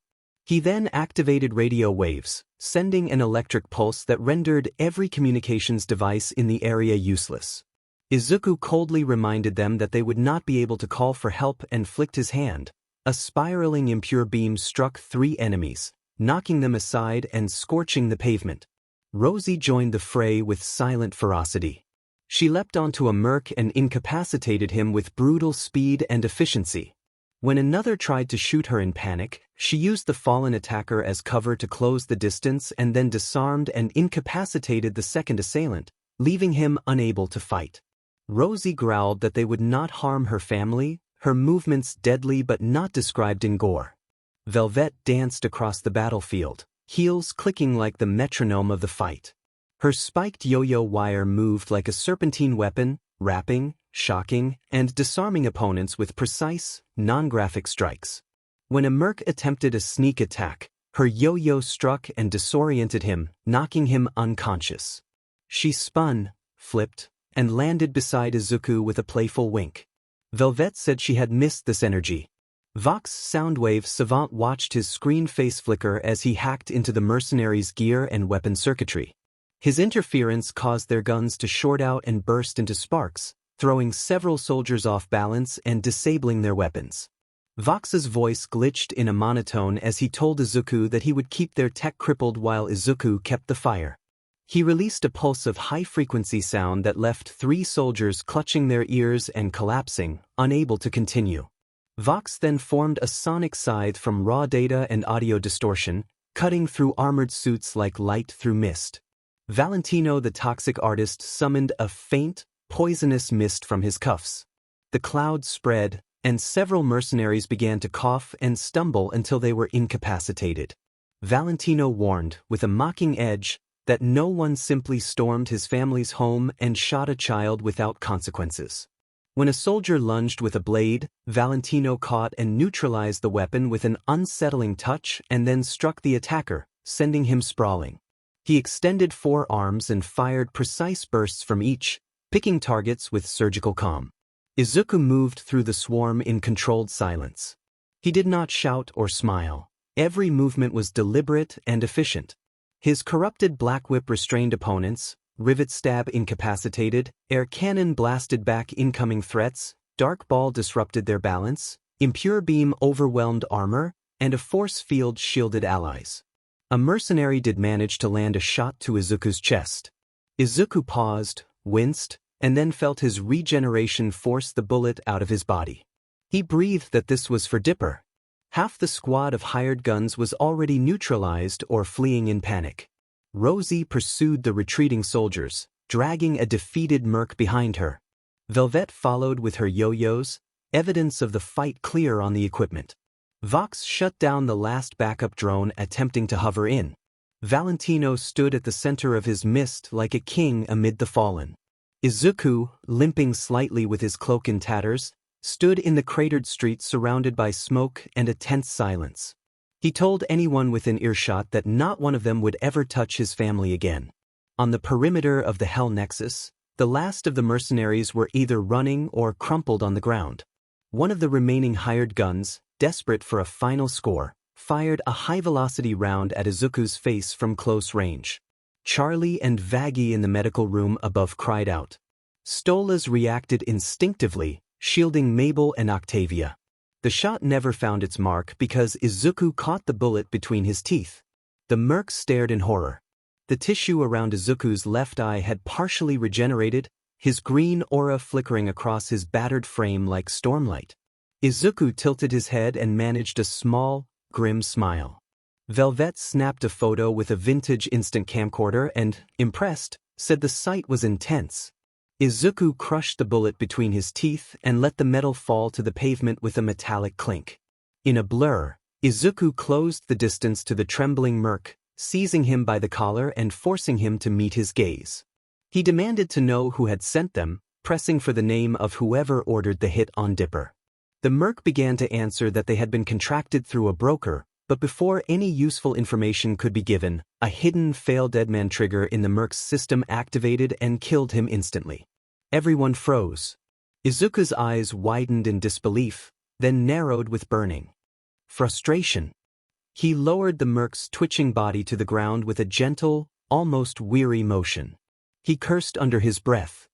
His fists clenched until his nails bit into his palms, and steam hissed faintly from his back as his regeneration strained to keep pace with the exertion. He turned his gaze toward the smoldering skyline of hell and told himself that they had planned for this, that they had expected failure and did not want anyone talking. Vox examined the body and explained that the kill switch was sophisticated, implanted near the brainstem and designed to auto-trigger on a specific keyword or show of intent. Velvet frowned and observed that the attackers had clearly anticipated Izuku going into an aggressive interrogation mode. Valentino, exhaling a slow plume of smoke, concluded that the raid had not been a warning but a test to see how far they would push them. Izuku's fists trembled, not with fear but with barely contained fury. He said quietly that they had tried to use his son to get to him, and the thought hardened him further. He looked to the burning skies of hell. Izuku growled that they better pray he did not find them, because next time he would not leave survivors. He crushed a fallen mercenary's dog tags in his hand. Hell Medical Nexus, Burn Street, aftermath of the battle. The battlefield was now eerily silent, save for the hum of dying embers and distant sirens. Izuku, streaked with ash and soot and nursing fresh injuries, dragged himself into there and slumped into a steel chair. His body, still partially cracked and regenerating, was finally catching up with the damage.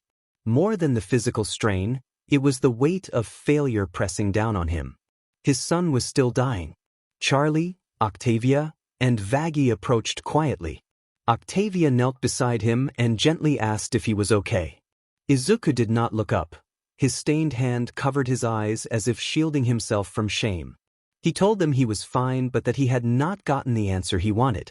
He leaned back, chest rising and falling with controlled frustration. For a long moment none of them spoke. Then his mind clicked. He remembered Stolas' words from before the attack and suddenly sat up, asking Stolas what the cure's 3 ingredients were.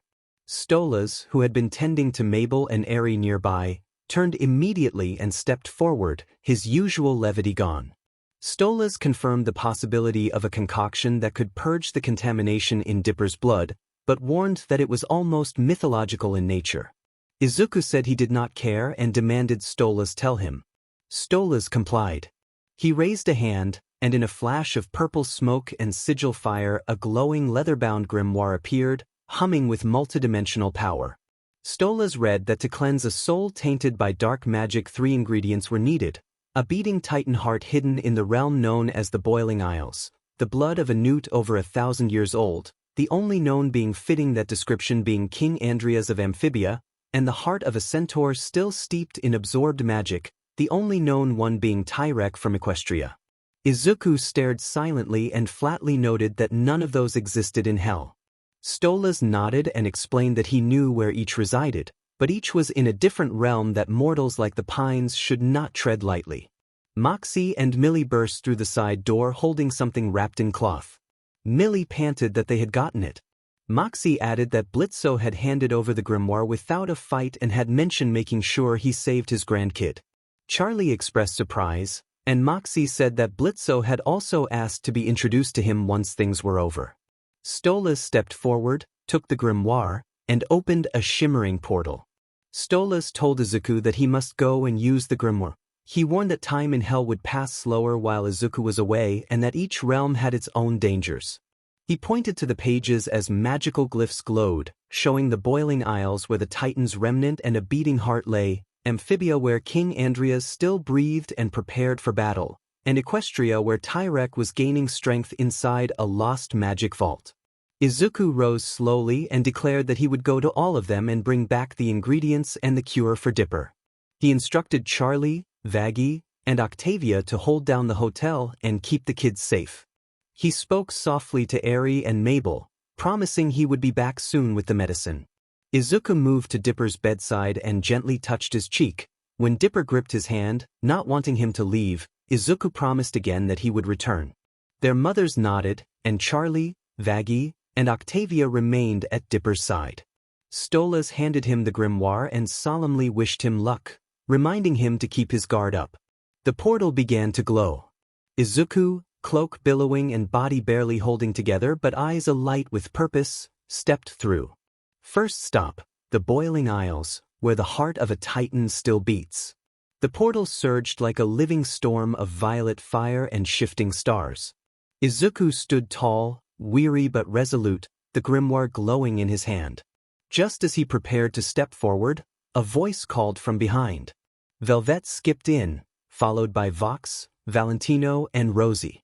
Velvet grinned and told him she would not let him leave looking like that. Izuku answered with a confused question about what she meant. With a dramatic flourish, Velvet pulled a large tarp off a black case to reveal a brand-new, custom-crafted suit. It shimmered with upgraded materials, mesh-like carbon weave under armor, and reinforced segments at the joints. The design matched an old sketch Izuku had once made a dream version of his hero suit he had thought impossible to realize. The long coat bore subtle crimson flame patterns, a high-collared neck guard, an obsidian chest plate with green, heartbeat-like lighting, and a shoulder engraved with the phrase property of Overlord Vike. Velvet explained that she had found the sketch in his workshop and that she and Vox had upgraded it. Valentino had handled the materials and Rosie had added special enhancements. She described the suit as reinforced with demon thread, resistant to magical rot and acid, and completely fireproof. She added that the children were safe and left it at that. Vox, his face flickering with pride, noted that the suit was laced with passive monitoring channels so they could keep tabs on him and that it looked impressive. Izuku's eyes widened as he stepped forward and ran his fingers across the fabric, his voice catching with gratitude. Valentino lit a cigar and told Izuku he did not need to say anything, that he had earned it, and that he was one of them now, a full-fledged overlord. Rosie smiled softly and placed a reassuring hand on his shoulder, telling him he was family and to come back safe, and reminding him that his son was waiting. Izuku stepped into the suit. In a flash of green-black light and pulsing energy, the armor adjusted and sealed around him, flexible and sleek. The hood settled around his shoulders and the visor retracted over his eyes. For a moment he looked like the hero he had always dreamed of being, and now he looked like a king. Velvet whistled and remarked that the sight would break some hearts. Izuku smirked and said he was done being underestimated.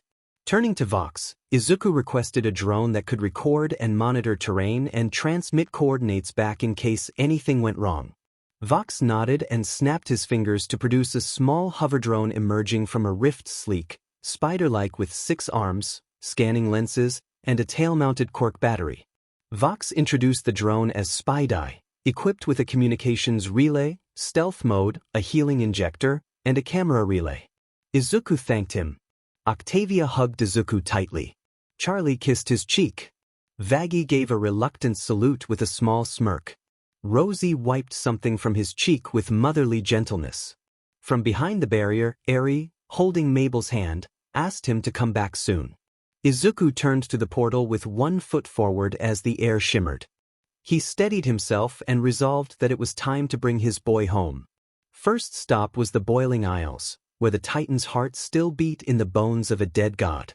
As Izuku stepped through the glowing portal, he expected the familiar nauseating tug of space folding. Instead, he was met with a sensation of weightlessness. The air on the other side felt different, too clean. The sun above was warm and natural, not the simulated crimson glare of hell or the warped skies of other multiverses. The sound of a normal bird chirping reached him. Through the comm link in his visor, Izuku checked in with Vox. Vox's reply came glitchy but audible, reporting that something was off. Vox explained that readings indicated Izuku was not fully in the realm yet but adjacent to a staging point between dimensions, and that the local temporal signature matched an Earth year of Izuku pulled out his grimoire and flipped through the pages, searching for a stable sigil for the Boiling Isles. A sudden, high-pitched scream cut through the moment. Izuku's instincts took over. He spun around and saw a young girl falling from a tree branch, arms flailing. Izuku sprang into action, vanishing in a burst of green speed and catching the girl midair. He shielded her body with his arms and rolled on impact to absorb the fall in a swift, fluid motion reminiscent of an animated hero maneuver. They landed on the grassy field below with a soft thud. Izuku grunted, accustomed to worse impacts, and checked on the girl. The girl blinked at him with brown eyes full of wonder and excitement. She looked about 10 or 11, with messy hair, a worn fantasy-themed hoodie, and band-aids on her knees. Izuku crouched and asked if she was all right, keeping his tone gentle and steady as he offered help. A girl beamed and told him that was awesome, that he had jumped like a superhero. She then tilted her head and asked his name. Izuku, exhausted but calm, smiled softly and gave his name as Izuku. The girl giggled and introduced herself as Luz no Sida. The wind rustled gently through the trees. Birds chirped overhead. Somewhere in the distance, a creek babbled peacefully. For a moment, everything was calm. Luz, still sprawled safely in the grass where Izuku had caught her, stared up at him with wide, thoughtful eyes. Then she squinted and pointed out that he was not a mister. Izuku blinked in confusion. Luz sat up with a grin and declared that he was a kid, like her.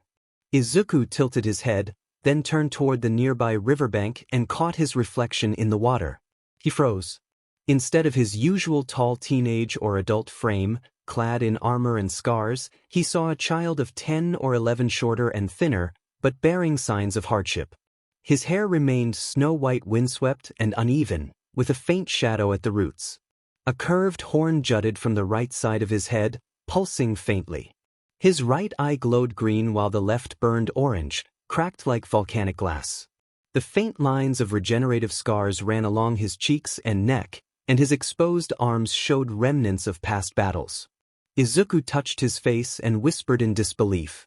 He reached up and retracted his visor and mask, realizing the suit had automatically scaled to fit his new size, a failsafe likely built into the material. Still, it could not reverse what had happened. Luz giggled and remarked that he really was a kid. She crawled closer, tilting her head and studying his features with unfiltered curiosity, then compared him to a character from a book she loved, the mysterious cursed royal from Book 3 of the Good Witch Azura, a beast prince with magic, a scary eye, and horns. She added that he seemed even cooler for having saved her from a tree. Izuku simply stared at her, feeling surprise rather than annoyance or confusion. He had fought villains, angels, demons, and monsters. He had held dying family in his arms. He had survived hell, earth, and traveling through dimensions. Yet a bright-eyed little girl looked at him with wonder and no fear. Izuku asked quietly if she was not scared of him. Luz cheerfully answered that she had read scarier monster stories and that he just looked like someone who had had a rough day. For the first time in a while, a small smile tugged at his lips. He realized he was not just in another world but in another time with someone who, somehow, would be part of this. He wondered whether the portal, the grimoire, or something else had regressed him.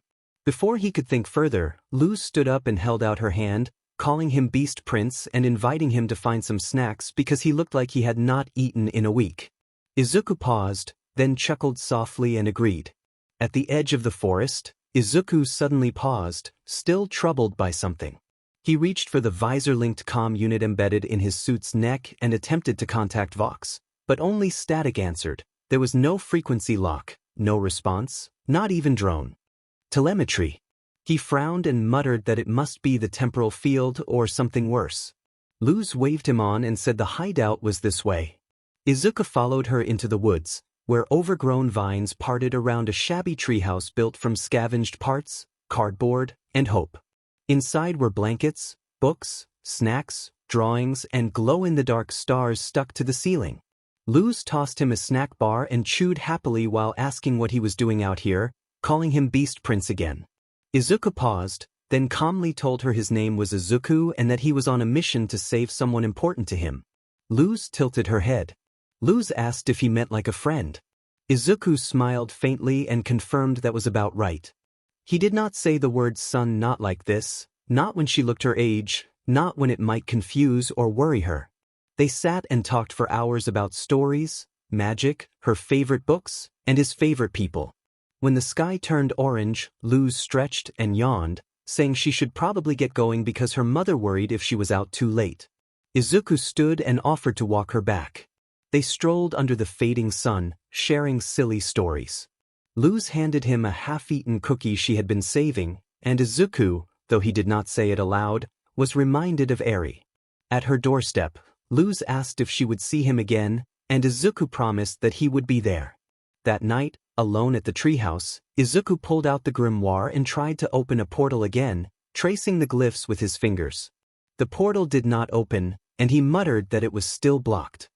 He looked up at the stars, his expression unreadable. For a moment he wondered if someone was keeping him there on purpose. The next morning Luz returned exactly as she had said, running up with her backpack bouncing and a book clutched in her hand. She reminded Izuku that he had promised, and he smiled, saying that he kept his promises. She spent the day reading to him from the Good Witch Azura, acting out characters with enthusiasm. Izuku did not fully grasp the plot, but he felt the passion in every word and began to enjoy the dramatic parts, asking questions about them. He wondered aloud why the magic sword cried, and Luz explained that it was enchanted with the soul of Azura's lost sister. Izuku remarked that it was a little twisted, but cool. Over the next few days, their bond deepened. Izuku even helped with Luz's taxidermy projects, treating them with quiet respect rather than discomfort. Gently handling a bird skull, he explained that preserving the dead was a way to honor them and that Octavia had taught him this. He told Luz she was doing something beautiful. Luz had never felt so understood. Later, at the local park, Izuku waited near the swings with his senses alert.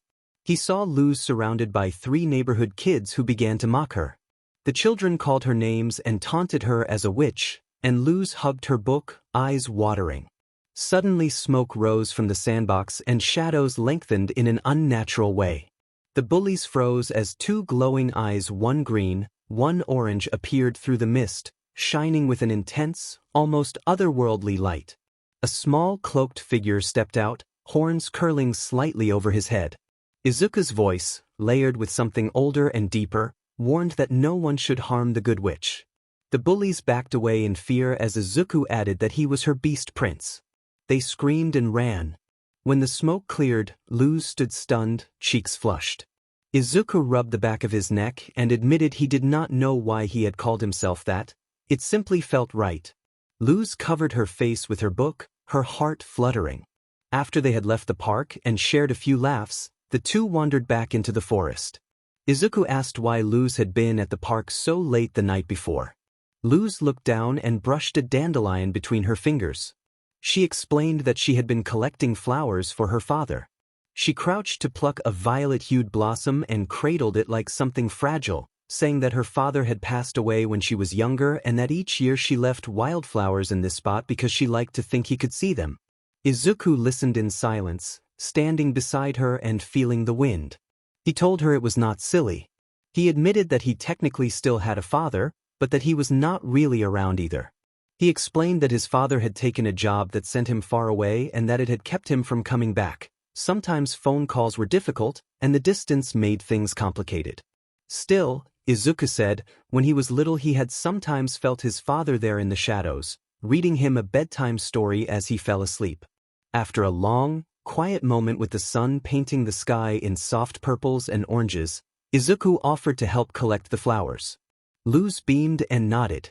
Night fell on the forest hilltop, and the two sat in a clearing full of blooms. Luz arranged the flowers into a small bouquet and placed it carefully in the center of a flat rock. Luz wished the flowers could fly, to rise up into the sky like lanterns or wishes. She looked down sadly. Izuku thought that maybe they could. Luz's eyes widened in surprise. Izuku smirked and pulled the grimoire from his satchel. A ripple of violet magic coiled around his hand as glyphs lit the pages. Luz's eyes lit up, and she shouted in disbelief that this was real magic. Izuku grinned and warned her not to tell the universe he had cheated. With a wave of his hand, the flower bouquet rose slowly, suspended in shimmering green and purple light.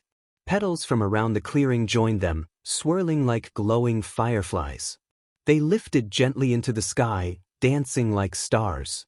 Luz stood in awe, tears in her eyes as she gazed upward. She thanked him softly, calling him Beast Prince. Izuku noticed then a small, folded paper slip fall from her open journal beside her. He picked it up gently and looked at it. Luz panicked and insisted he should not read it, explaining that it was just something stupid she had written a poem or a song everyone laughed at except her mother. She turned away, shoulders tense. Izuku read the first line, early morning. He looked up and, warm and serious, told her the poem was beautiful and honest. Then he did something unexpected. He began to sing. His voice was soft, wounded but steady, each word tremulous with meaning. He sang about an early morning and a message on a phone from a mother asking her child to come home, about fearing the worst and struggling with how to leave people behind. He sang about names and the color of someone's eyes, about seeing a familiar face when looking in the mirror. His voice caught on the word life, but he kept going. Luz covered her mouth, eyes wide and glistening. The floating flowers rose like lanterns, moving to the rhythm of the words. Izuku lowered the page when he paused. They sat together in silence, two lonely kids under a sky full of memories and magic. The glowing flowers drifted higher into the night, little flares of color against the stars. Some spiraled like comets, others burst softly into glimmering motes of light. A hush fell over the clearing as if the forest itself were holding its breath. Izuku continued, voice quiet but steady, the grimoire glowing gently at his side. He sang about not knowing how to say goodbye to someone who had been with him his whole life, about promises to keep someone safe, about being afraid of what life without that person would be like. His right hand clenched, a faint green light flickered from his horn, and the petals above began circling in slow, graceful loops. Luz turned fully toward him, her journal forgotten in her lap. Her hand reached out and brushed a floating petal as it passed. A single tear slid down her cheek as memories of her father surfaced. She listened intently as he repeated the question of how to say goodbye. He did not realize how much raw emotion poured out of him, not just in his voice but woven into the grimoire at his side. The air glowed faintly, warm and soft like sunlight through water. Luz pressed her hand to her heart, feeling the song as much as hearing it. Another tear rolled down her cheek, but her eyes never left Izuku. Small animals gathered at the edge of the clearing. Birds hopped from branches, rabbits crept from burrows, and a fox sat quietly in the grass. They all sat as if the forest had come to listen. Luz gasped softly. The night seemed to lean closer as Izuku sang on, the air cool and the grass damp beneath them, the petals drifting higher like fireflies being released. A man's voice was steady now, low and full, carrying every ounce of promise and grief he'd buried inside him. He sang that there was no way she could ever let him down, that he would steal some time and start again, that she would always be his closest friend, and that someday they would make it out, urging her to hold the light. Petals swirled faster, making spirals in the sky above. He wondered aloud how to say goodbye to someone who had been with him his whole life, remembering the name and the color of that person's eyes, and that he saw that face whenever he looked at his own. The animals all sat perfectly still, as if under a spell. The final line drifted off into the dark like smoke. Luz's eyes shimmered and tears streamed down her cheeks. She hugged her knees to her chest for a moment and then asked Izuku softly if he thought the person could hear the song she had written. Izuku looked at her, his mismatched eyes glowing faintly in the dark, and without hesitation told her gently that he was always there. Luz's lip trembled and she buried her face in her hands, sobbing quietly. The small animals slowly backed away, leaving the two alone under the stars. Izuku shifted closer, his small hands awkward but warm, and opened his arms, asking her to come. Luz did not hesitate. She launched herself into the hug and pressed her forehead to his shoulder. He held her tight, the same gentle, comforting way he had once soothed Eri on hard nights, rubbing a slow circle on her back. For a while, neither of them spoke. Just a boy and a girl with heavy hearts under a sky of floating petals and fading magic. For that moment, it did not matter who they were or where they were supposed to go. Morning, Luz's secret treehouse. Sunlight filtered gently through the canopy while birds chirped and dew clung to the leaves. Izuku sat cross-legged in the treehouse, fiddling with the grimoire, while Luz leaned against the wall, sketching in her journal. Her drawings showed wild, magical creatures, staff-wielding heroes, and a cloaked boy with one glowing eye and a sharp horn. Izuku glanced over and told her she had talent in both her writing and her drawing. Luz blushed and asked quietly if he really thought so. He nodded and said she had something to say, something real. An idea formed and he suggested she start a blog, explaining that there were online places where people shared stories, art, poems, and odd fantasy theories, and that many people would appreciate what she did. Luz admitted she worried people might laugh or ignore her.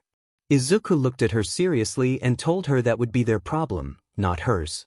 He leaned closer and urged her not to change who she was for bullies or anyone else, saying there were others like her, creative, passionate, and honest, and that she already shone and should not dim herself for small minds.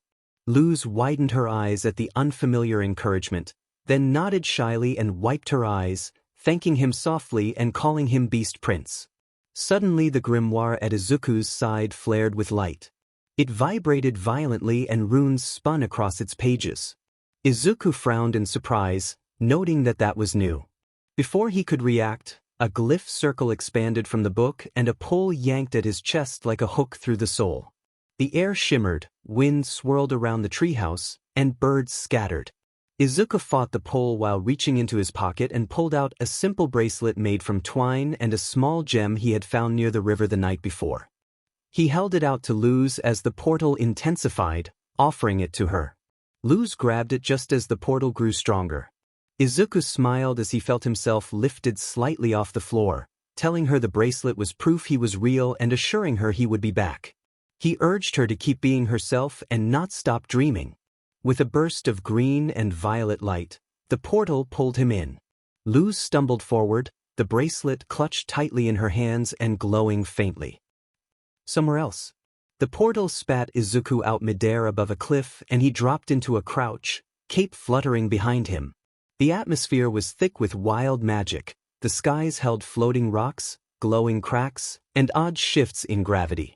He stood up slowly, brushing dirt from his palms, and took in the strange, roaring landscape. He saw it. Across a distant stretch of forest and jagged cliffs lay an island shaped like a colossal skeleton.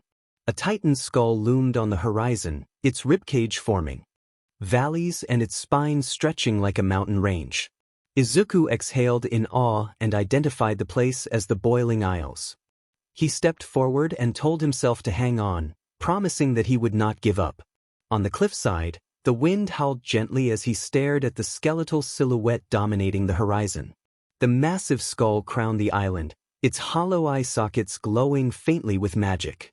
The boiling isles felt more alive and more dangerous than he had imagined. Before proceeding, Izuku tapped the side of his visor and activated its HUD.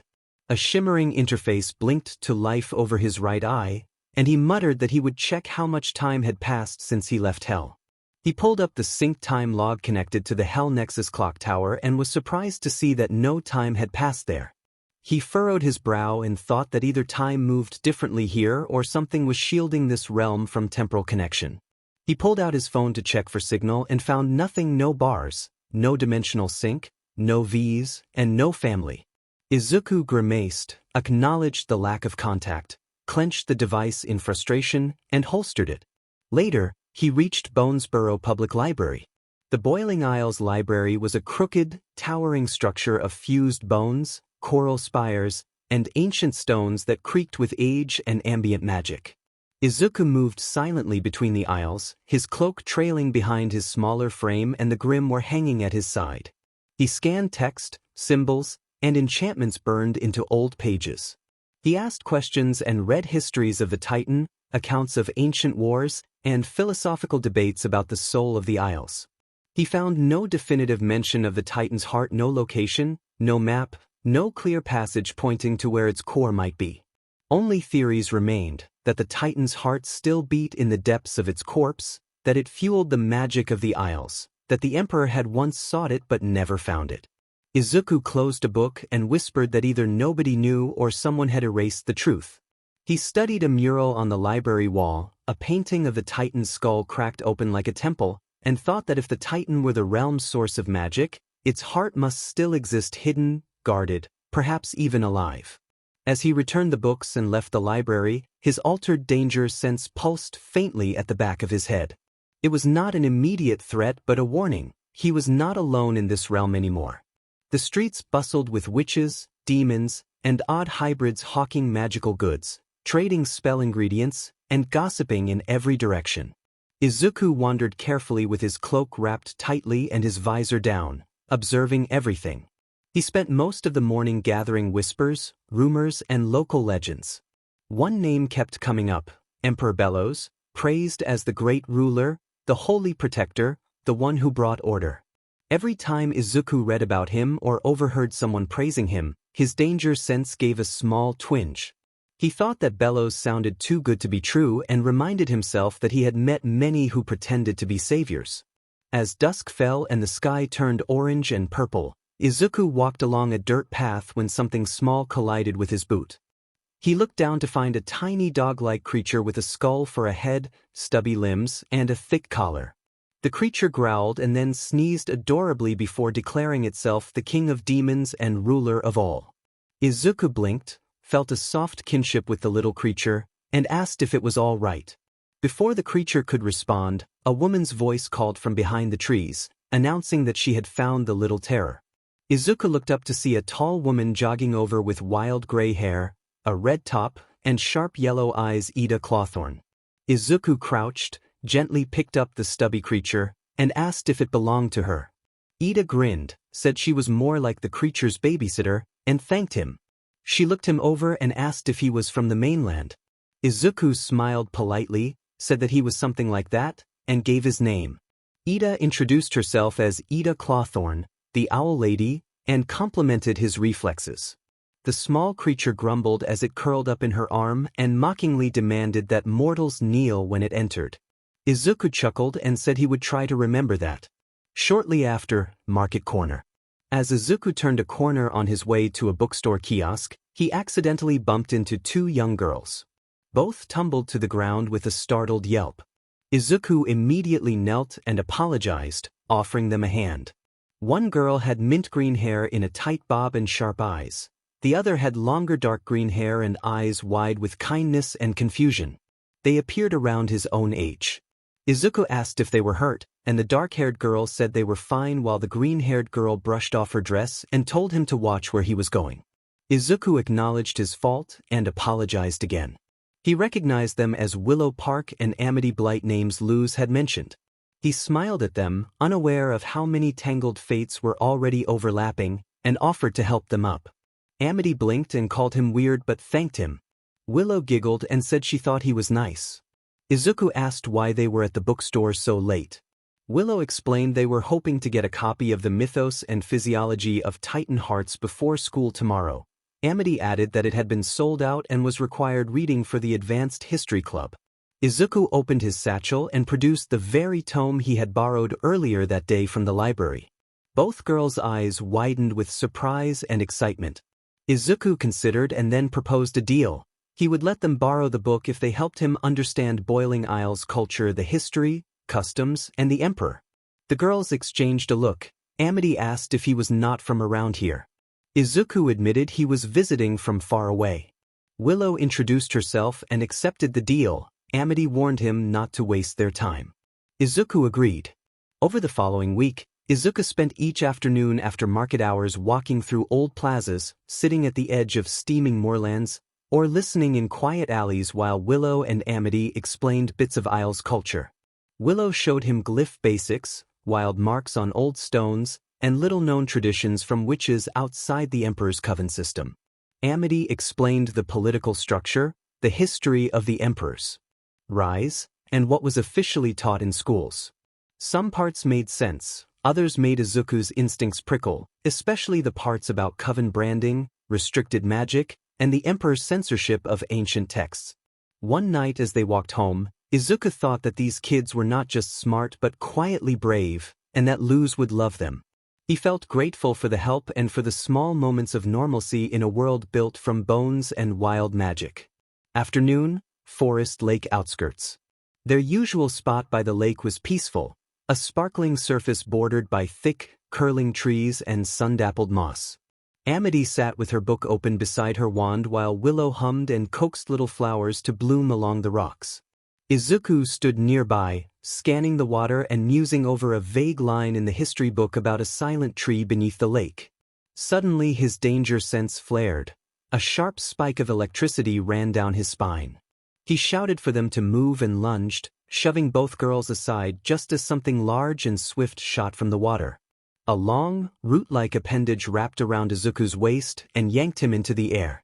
Amity shouted his name as the girls scrambled to their feet. From the center of the lake the water rippled, and a tree-like form split open to reveal a creature with many moving limbs and a cluster of watchful eyes. Izuku identified it as a watcher. It was not a tree but a camouflaged lake predator, and they had become its targets. He strained against the grip. In this smaller body his usual strength and abilities felt limited, and he struggled to free himself. Izuku muttered through clenched teeth that now was not the time. The watcher struck him, slamming him into the water's edge. Amity's wand flared. Furious, Amity ordered the creature to let him go, then with a sharp motion, summoned a bright, controlled fireball and launched it at the creature's eye cluster. The creature howled as green flames liked its bark-like surface. Willow planted her feet and focused on the lakebed, urging him to hold on. Thick vines shot up through the water and wrapped around the tentacle that held him. Izuku's body surged with Black Whip, the power flaring briefly as he used the distraction. With a roar of effort and every muscle straining, he forced his body to move. He reached out and tore a hardened spike of false bark from the mimic's head. The mimic screamed and thrashed, then retreated beneath the water, leaving the surface to settle. Izuku collapsed onto the bank, coughing and gasping, soaked and bruised but breathing. Between breaths, he asked if the two of them were okay. After a moment of silence, Amity slapped his left cheek and Willow slapped his right. Willow scolded that they should be asking him that, and Amity, still fuming, accused him of getting grabbed foolishly. Izuku blinked, then laughed weakly and conceded the point. The three of them burst into laughter that echoed over the rippling water. For a brief moment, despite the bruises and aching limbs, Izuku felt lighter. Not just because the fight was over, but because in this strange and dangerous place he was not alone. Later that evening at the Blight Manor, a grand celebration filled the ornate halls with golden sculptures, clinking crystal glasses, and polite, thin conversation.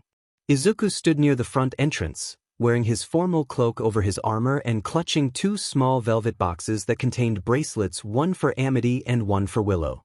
He had spent the last few days quietly crafting them and enchanting them with protection glyphs in case he could not stay much longer. The grimoire in his satchel pulsed faintly.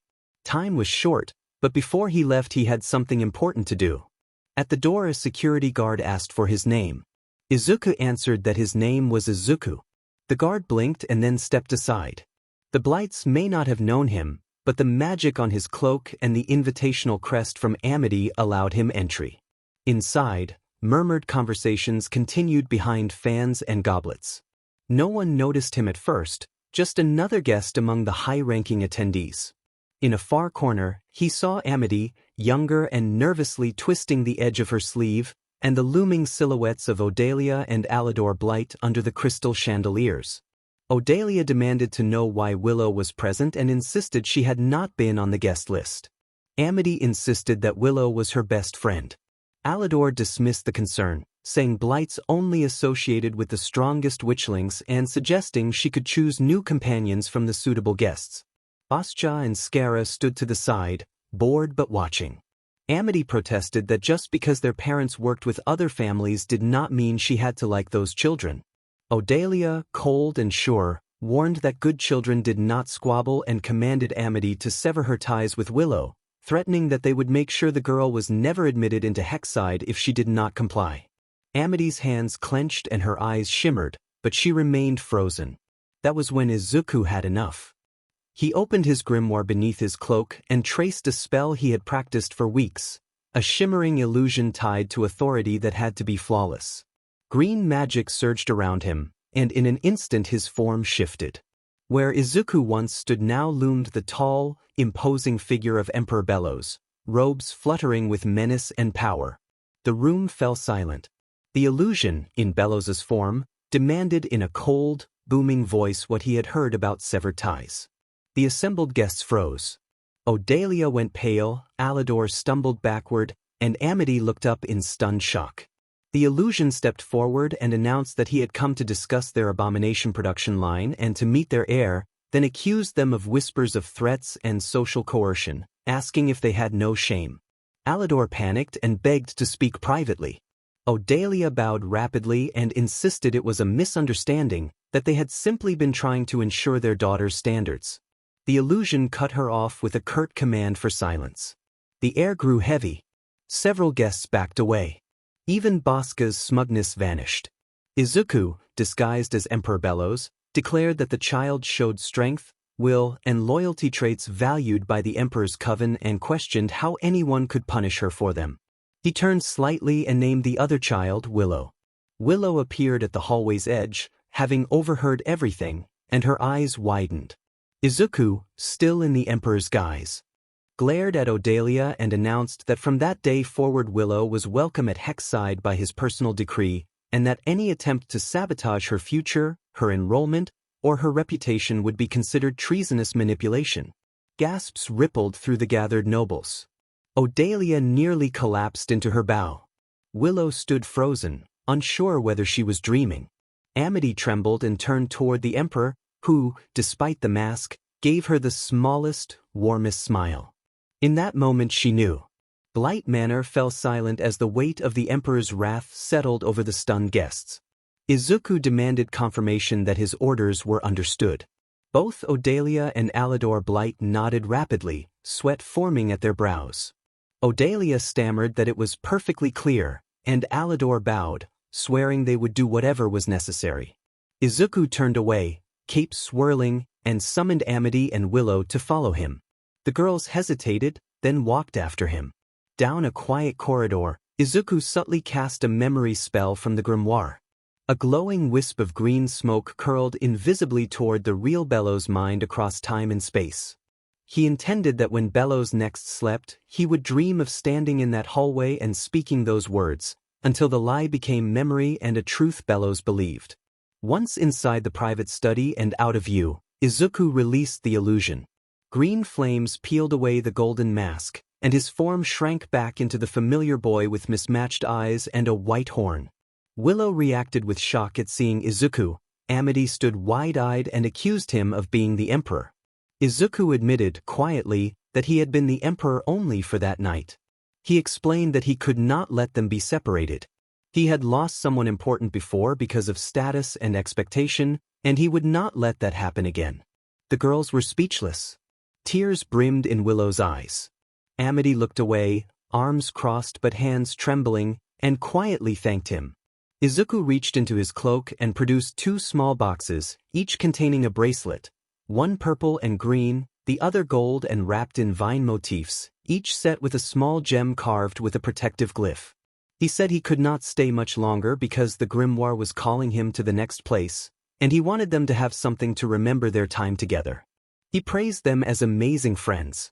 A portal began to shimmer to life behind him. Willow asked if they would ever see him again.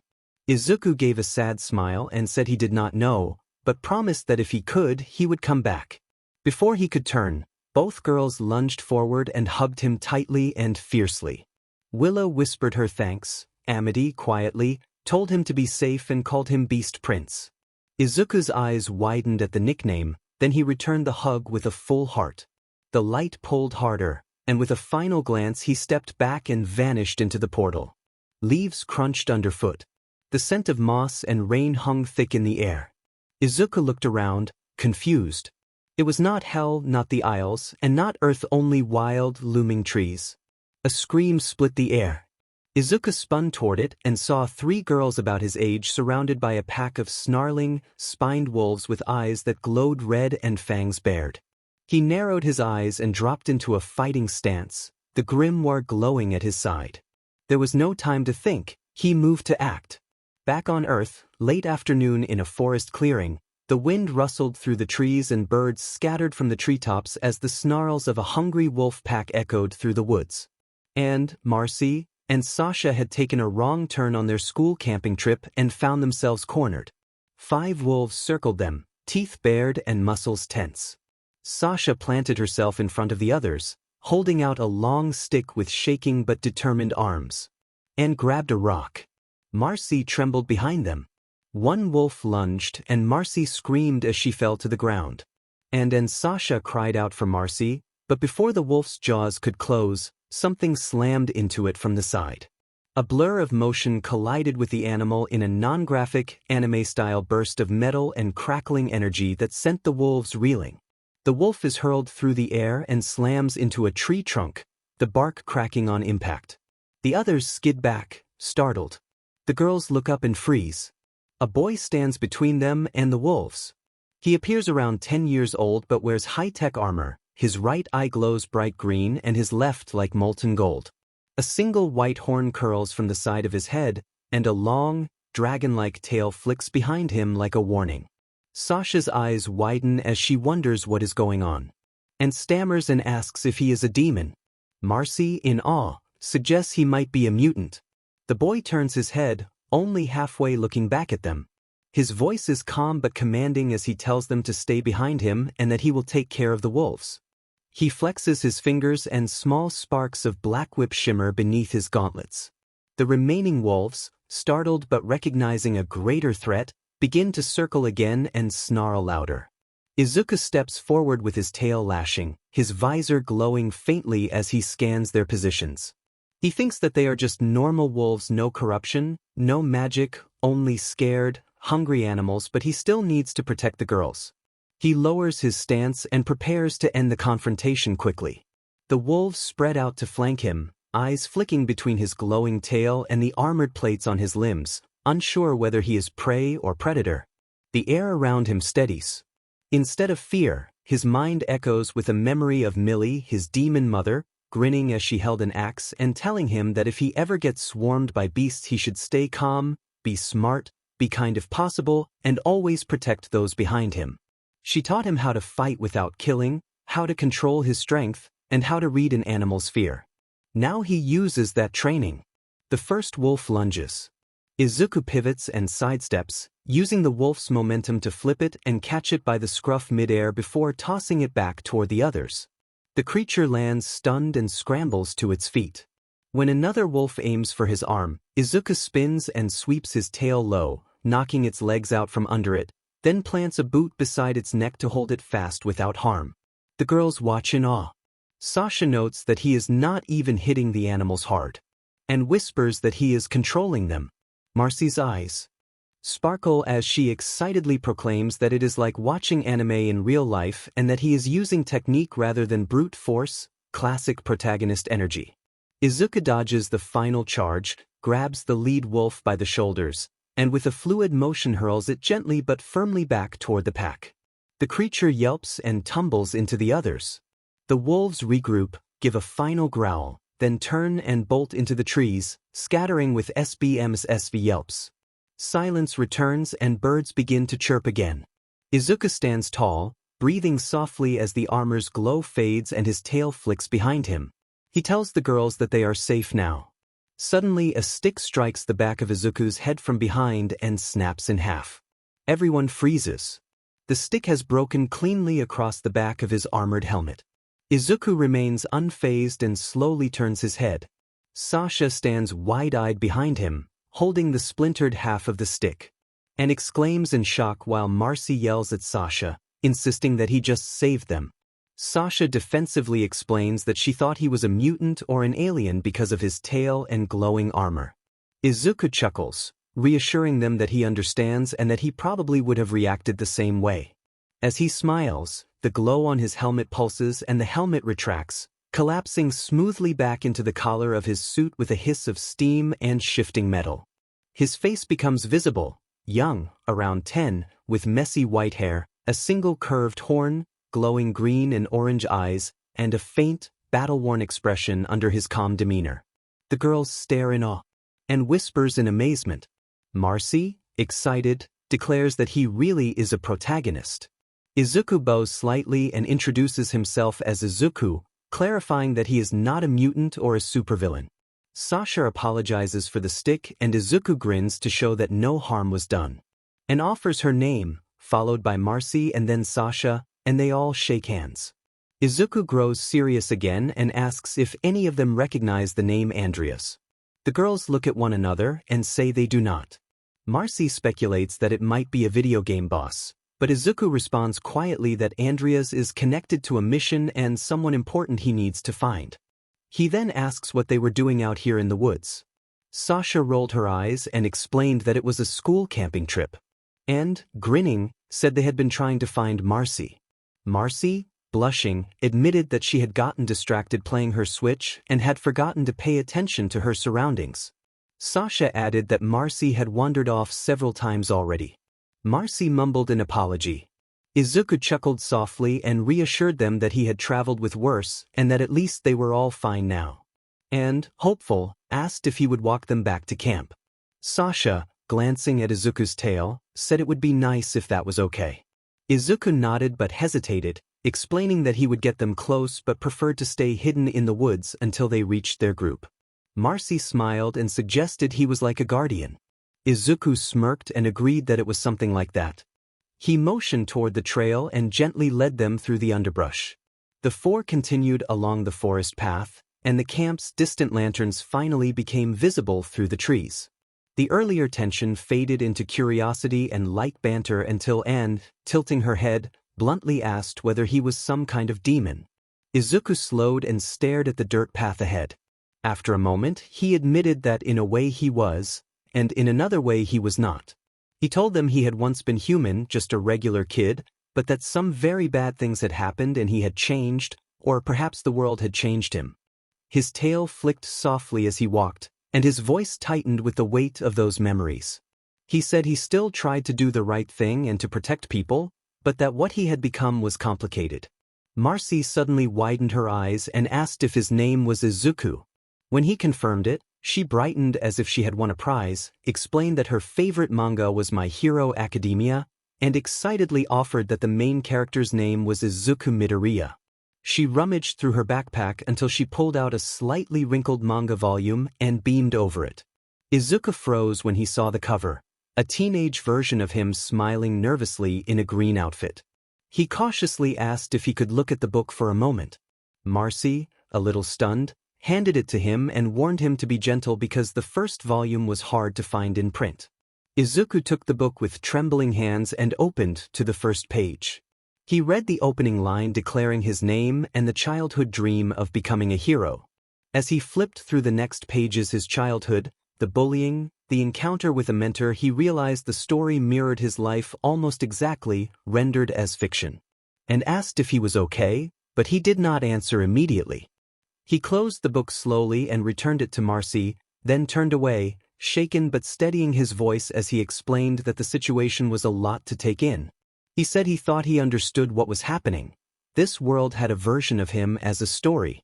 That meant either there was a reality where he was fiction or someone was observing his life and writing it down. Either way, this world had recorded his life as part of their story. He forced a small smile and told the girls that the world felt very different from his own and that he would explain more later because he needed time to think. Marcy, wide-eyed, asked if he was mad. Izuku faintly smirked and said that he was not mad, only surprised.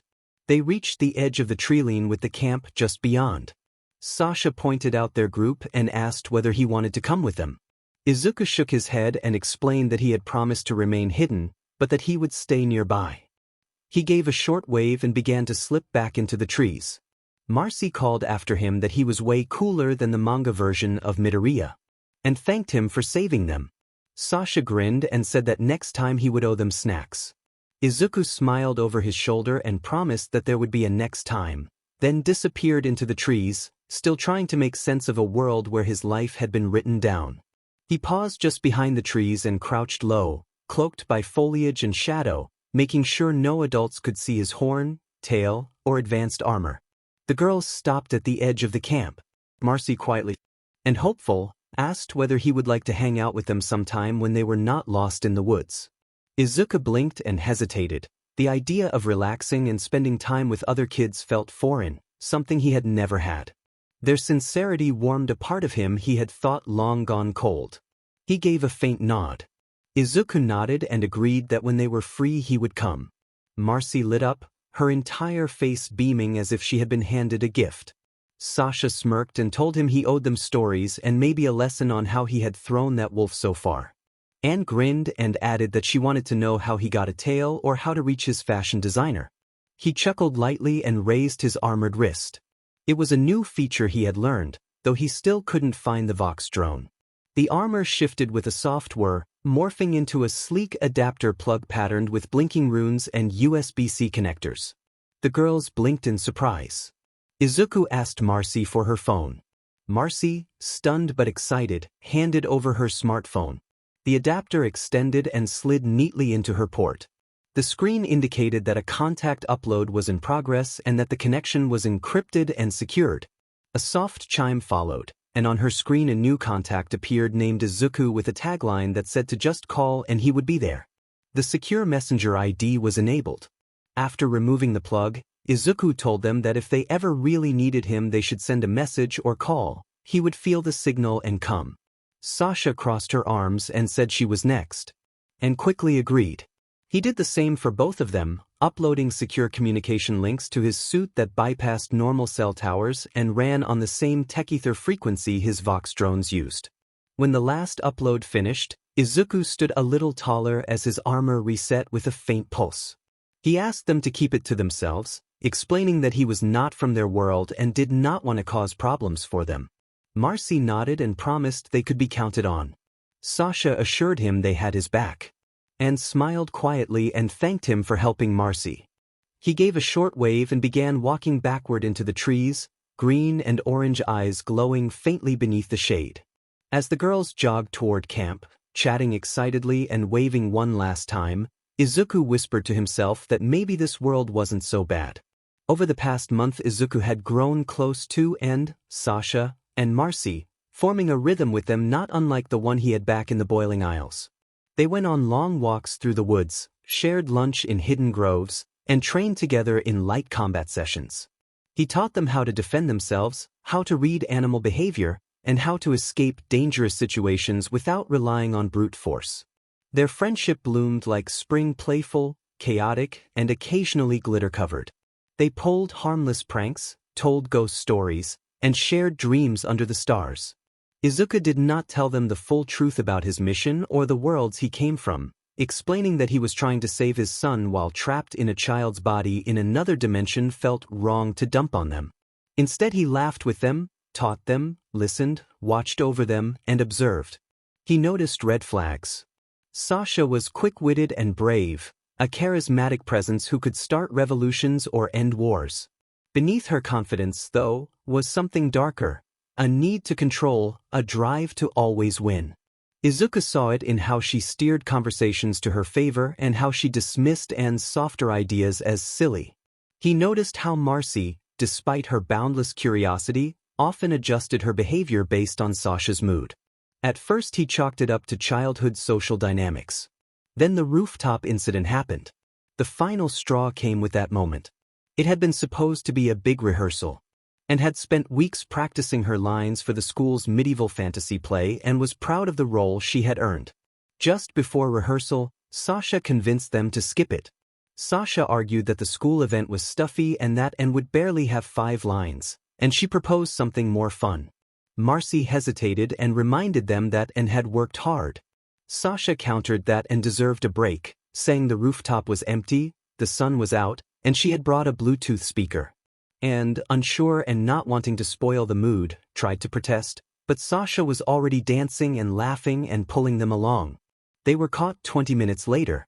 The principal called their parents, and took the blame and said it had been her idea. She was grounded for a whole month. Izuku learned of it the next day and saw Anne's eyes on the verge of tears. That was when he decided enough was enough. He did not make a scene. He waited until the weekend, then casually invited Sasha and Marcy to their usual forest clearing for target practice. They thought it was just another hangout until they noticed his expression had changed. He told them, in a serious tone, that they needed to talk before doing anything else. The forest air stilled. Sasha raised an eyebrow and asked what his tone was and whether he was mad. Izuku admitted that he was a little bothered. Marcy asked if it was about the rooftop incident. Izuku nodded slowly and looked at both of them, finally settling his gaze on Sasha. Izuku said calmly and firmly that he had seen what happened, and had been made to take the fall for something she did not start, and he had seen how easily Sasha had let it happen. Sasha crossed her arms and argued that Anne had not had to take the blame, that it had been her choice. Izuku disagreed and said that Sasha had put Anne in that position because she knew and would not fight back. Sasha became defensive and told him to chill, insisting they had done worse and that it had only been dancing with no one getting hurt. Izuku replied more sharply that someone had been hurt and who had worked hard on that play, and Sasha had not cared. Sasha's jaw tightened and she glanced at Marcy, who looked away. Izuku softened his voice but remained steady as he told Sasha that she was smart and strong and that people listened to her, but that did not give her the right to steamroll her friends. He raised a hand to stop her as she tried to speak and explained that he had seen this pattern before, that he had lived through it and lost people because he ignored it. He said that he did not want to lose any of them. Marcy admitted softly that Sasha did sometimes take over. Sasha looked stung and turned away, eyes clouded, saying she had only been trying to have fun and had not meant to hurt anyone. Izuku gently affirmed that he believed her, but that intention did not erase the impact. Sasha snapped and erupted, her voice rising with bitterness as she demanded why Izuku even cared and insisted it was not his business. She jabbed a finger at Izuku and declared that if it had not been for her, Anne and Marcy would be nobodies, that she had stepped in for them from those jeers. Marcy's eyes widened. Sasha went on louder, dismissing Marcy's interests and wondering aloud why they even put up with and sometimes. The moment the words left her mouth, Sasha froze, her expression changing as if she realized too late what she had said. Marcy gasped and her face crumpled. Without a word, Marcy turned and ran. Sasha called after her in panic and took a step to chase, then abruptly turned back toward Izuku with a mix of rage and shame and blamed him for what had happened. Before Izuku could respond, Sasha bolted after Marcy and disappeared through the trees, leaving Izuku standing alone and stunned, shock visible in his mismatched eyes. An hour passed. Izuku waited because he wanted Sasha to calm down and Marcy to have space without forcing things. Storm clouds gathered overhead and as time stretched, Izuku felt a painful twist in his chest. He thought the situation was getting worse and decided he had to check on them. He activated his visor briefly and found no thermal signatures in range, only rain. He went after them. He found Marcy first, huddled in the entrance of her home, hugging her knees with tears on her face. Marcy trembled and wondered aloud if Sasha really thought that badly of her. Izuku knelt and placed a gentle hand on her shoulder, telling her that Sasha did not truly think that when she was thinking straight and that Sasha sometimes got caught up in trying to lead and forgot she was hurting people. He reminded Marcy that she mattered and that Anne and even Sasha knew that deep down. Marcy nodded weakly. Izuku stood, undoing the clips of his armor, and said that if he was going after Sasha, he needed to go as himself and not as an armored stranger. He placed his suit and grimoire neatly inside Marcy's doorway and asked her to keep them safe. Marcy clutched them tightly as rain poured down and soaked Izuku's cloak. He combed through the forest for minutes that turned into another hour with no sign of Sasha. His heart pounded and he thought where she could be. Lightning flashed and he heard a distant scream. He sprinted toward the sound. Inside a shallow cave, lit by flashes of lightning, Sasha was trapped beneath fallen logs that had pinned her legs. Mud had begun to flow toward the cave entrance from the rain. Sasha cried for help, terrified, and then recognized Izuku. Izuku rushed in and slid beside her, bracing his shoulder under the fallen timber. He told her not to worry and that he was there. Cracks formed in the cave ceiling and a low rumble shook the ground as mud started to slide down from the upper ridge. Sasha's breath hitched. Izuku gritted his teeth and, muscles straining, lifted the logs with every ounce of strength he had. He urged them to move. With a final heave he freed the logs just as the ceiling began to give way. He pulled Sasha free and they scrambled out of the cave together as rain and debris fell behind them. Both were shaken but safe. Sasha scrambled toward the exit just as Izuku looked up. A cluster of long stalactites broke free from above, and behind them came a massive wave of mud. Izuku had time to move only one way, towards Sasha. He grabbed her and propelled her out of the cave entrance, pushing her into the open rain. The stalactites struck him with a sickening crack and thud. Izuku gasped once, then the mudslide crashed over him and swallowed everything. Sasha hit the ground outside, rolling in the storm.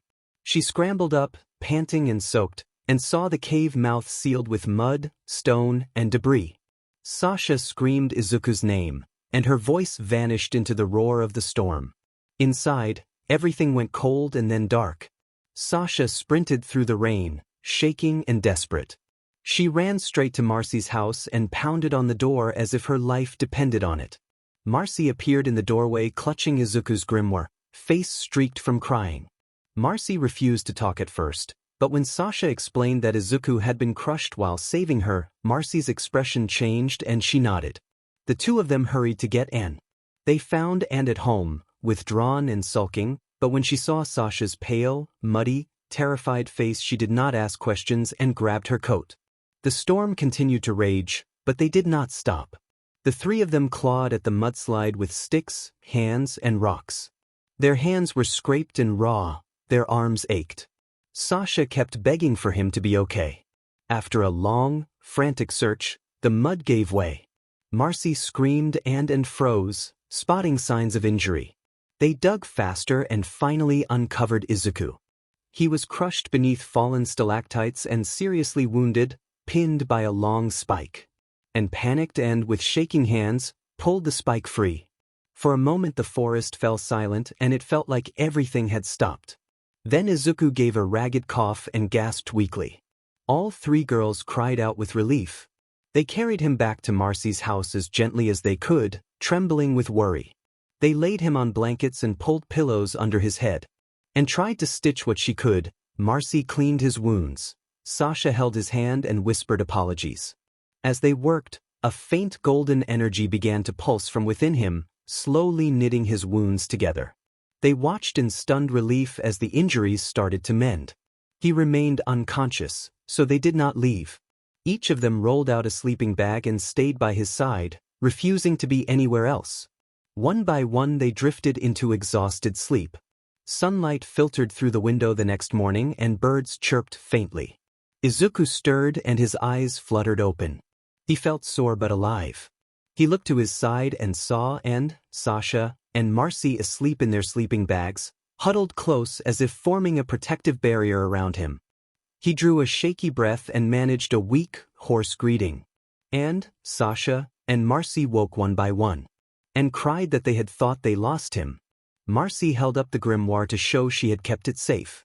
Sasha sobbed that she was sorry.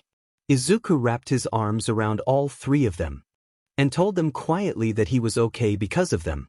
They hugged him tightly, laughing and crying at once. Before he could settle, Sasha slapped him, followed by Marcy and then Anne. Izuku winced and groaned that he deserved it. The three girls stood over him with crossed arms, furious but relieved. Sasha muttered that he was unbelievable and Izuku tried to lighten the mood by saying he was only trying to understand what was hurting them. The girls exchanged deadpan looks, then all of them raised their hands in unison. Izuku panicked and begged to be forgiven. They all giggled and sat down on the floor beside him. For the moment, the tension dissolved.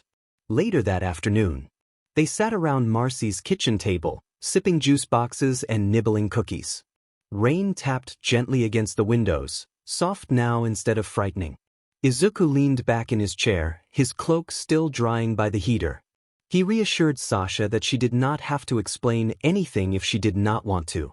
Sasha fidgeted with her straw and looked down for a moment, then slowly nodded. She told them that she wanted to explain because they had done so much for them and after everything he had gone through she felt she owed them the truth. She blinked hard, then described how her home felt empty, how her parents no longer lived together, and how her father had another family now. It was strange and painful, and nobody had really asked how she felt about it. Everyone listened closely as Sasha admitted she had felt powerless and had tried to control something so that something would not fall apart.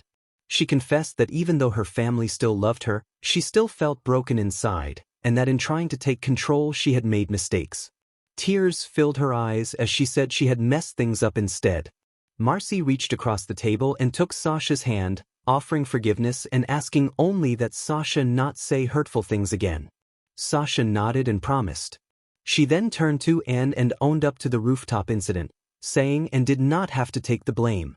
Anne accepted it with a faint smile and reminded Sasha that friends did dumb things and then fixed them together. Sasha gave a watery smile in return. Izuku looked around the table and felt warmth in his chest. Despite everything, they were still there, still together. He suggested a group hug, and the three girls immediately insisted on it. They tackled him gently this time, laughing and sniffling all at once. Outside, the clouds were finally breaking. Later, in the forest clearing where they had met, golden leaves danced around their feet as a gentle wind rustled through the trees. Izuku stood with his cloak fluttering in the breeze. Beside him were Sasha and Marcy, all wearing bittersweet expressions. The grimoire at Izuku's side glowed faintly, its arcane runes pulsing like a heartbeat. He murmured that it was almost time. Marcy's smile faded and looked away, and Sasha crossed her arms, trying to keep her confidence. They all understood. Izuku had spent the last week making the most of the time they had left, training in the woods, running combat drills, playing sparring games that ended in laughter, and staying up late helping and with her math homework, celebrating each correct answer with a high five. And found that numbers were not so bad when someone explained them, and Izuku teased that numbers could be friends. He had tried each of their hobbies. He painted with and watched anime with Marcy despite how surreal it felt at first, and awkwardly danced to music with Sasha. And Sasha eventually started enjoying the anime too, laughing alongside Marcy as they binged episodes after school. Every so often Izuku would catch himself reflected on the screen and wonder how far across worlds his story had traveled, but he pushed the thought away. Back in the clearing, the magical book called to him again. A new portal would soon open. Sasha, quiet and uncertain, said that he was really leaving for good. Izuku nodded and explained that he did not have a choice. The grimoire was guiding him to someone who needed help, someone he considered like family, and he had to keep moving. Marcy, eyes wet, admitted that they did not even know why he had come here in the first place or where he would go next. Izuku smiled and reached into his satchel. He told them he might not have all the answers, but he had made something for them. He handed each a bracelet, handmade and crafted with care, each set with a unique gemstone, a soft green for and matching her favorite jacket, a blue gold for Sasha, bold and bright, and a violet for Marcy, curious and mysterious. Izuku explained that if any of them were ever in real danger, the bracelets might glow and he would come, no matter where he was. And asked if he really meant it, and Izuku promised that he did. The girl stepped forward and hugged him at once. Sasha teased him through her muffled words to keep his promise. Marcy sniffled and declared that next time he came back they would watch every season of that anime, and, smiling through tears, reminded him to bring snacks. Izuku said that he would miss them all. They had given him a sense of childhood and belonging he had not felt in a long time. The grimoire's glow surged and its pages began to flip open. Warm sand crunched beneath Izuku's boots as he stumbled out of the portal, the last swirl of magic fading behind him like dying embers. He blinked rapidly, steadying himself. The shift between worlds always hurt, and this time felt different. The air was thick with living magic that brushed his skin and hummed in his bones, making something inside him shift. Izuku thought that here he was a demon, his blood a mix of golden and red, his eyes mismatched, one orange, one green. His pupils slipped into demonic slits for a moment before he forced them back to normal. He wiped a small trace of golden blood from beneath his nose and hissed. This world had enough magic to agitate his nature. Pushing through the last of the foliage, he stepped into a vast desert under a blazing sun. Dunes stretched endlessly, heat shimmered in waves, and in the distance tall sandstone buildings rose like carved jewels. A grand statue loomed above them, hooved feet, raised wings, a serpent coiled beneath. A nearby sign welcomed visitors to Somnambula. Izuku realized at once that the place felt like a fusion of ancient Egypt and something mythic, North African architecture, desert winds, and an overwhelming presence of magic that made the air sparkle faintly. He moved closer to take it all in until he saw the ponies. They were talking ponies, many with saddlebags, shawls, jewelry, and wrapped hoofs. Pegasi glided overhead, earth ponies walked shaded streets, and a few unicorns shimmered with faint magical trails. Izuku froze and recognized that, with his tall, vaguely demonic appearance and glowing mismatched eyes, this was not somewhere he wanted to stand uncovered. He pulled his long, tattered cloak over his head and horns, tugging it low to hide his face, and wrapped his tail tightly around his leg beneath the fabric. Izuku decided to disguise himself first and then figure out where the grimoire had sent him. He took a step toward the town when a voice called his name. He turned slowly, afraid and hopeful at once, and saw Luz Nocida standing behind him in a loose camp shirt, dirt on her knees, eyes wide with confusion and relief. She looked alive and real. Luz was shocked and relieved to see him. She explained that she had been getting ready for summer camp when a portal ripped open in the air and pulled her through. She hugged him tightly, almost knocking him back into the sand. Izuku stiffened at first and used to such warmth after so much wandering, but then hugged her back. He admitted quietly that he had missed her. They stayed embraced for a few seconds, two children who had seen far more than they should have. When Luz pulled back, she looked around wildly in confusion. Izuku pointed toward the sandstone buildings and explained that this world was full of magic, more than most places he'd been, and that the people here were ponies in a place he believed to be called Equestria. Luz's eyes widened at the sight of a Pegasus flying overhead with a basket of dates, and she declared it incredibly cool. Izuku draped his cloak over her shoulders and pulled the hood up to avoid causing a scene. He explained that he looked different now and did not want to alarm anyone. Luz trusted him completely and followed him into Somnambula. They wove through the crowd as colorful ponies trotted around wearing gold jewelry and woven shawls. Izuku approached an older mare at a fruit stall and asked if she had heard of a centaur named Tyrek. The mare blinked and told him that centaurs were extinct and had not been seen since the Age of Legends. Izuku's heart fell. He realized the grimoire had sent him to the wrong time or era. He clenched his fist beneath his cloak. Luz gently reassured him that they would figure it out. Izuku forced a small smile and they continued through town until a bright paper on a wall caught his eye. A missing poster for a very young baby dragon named Spike.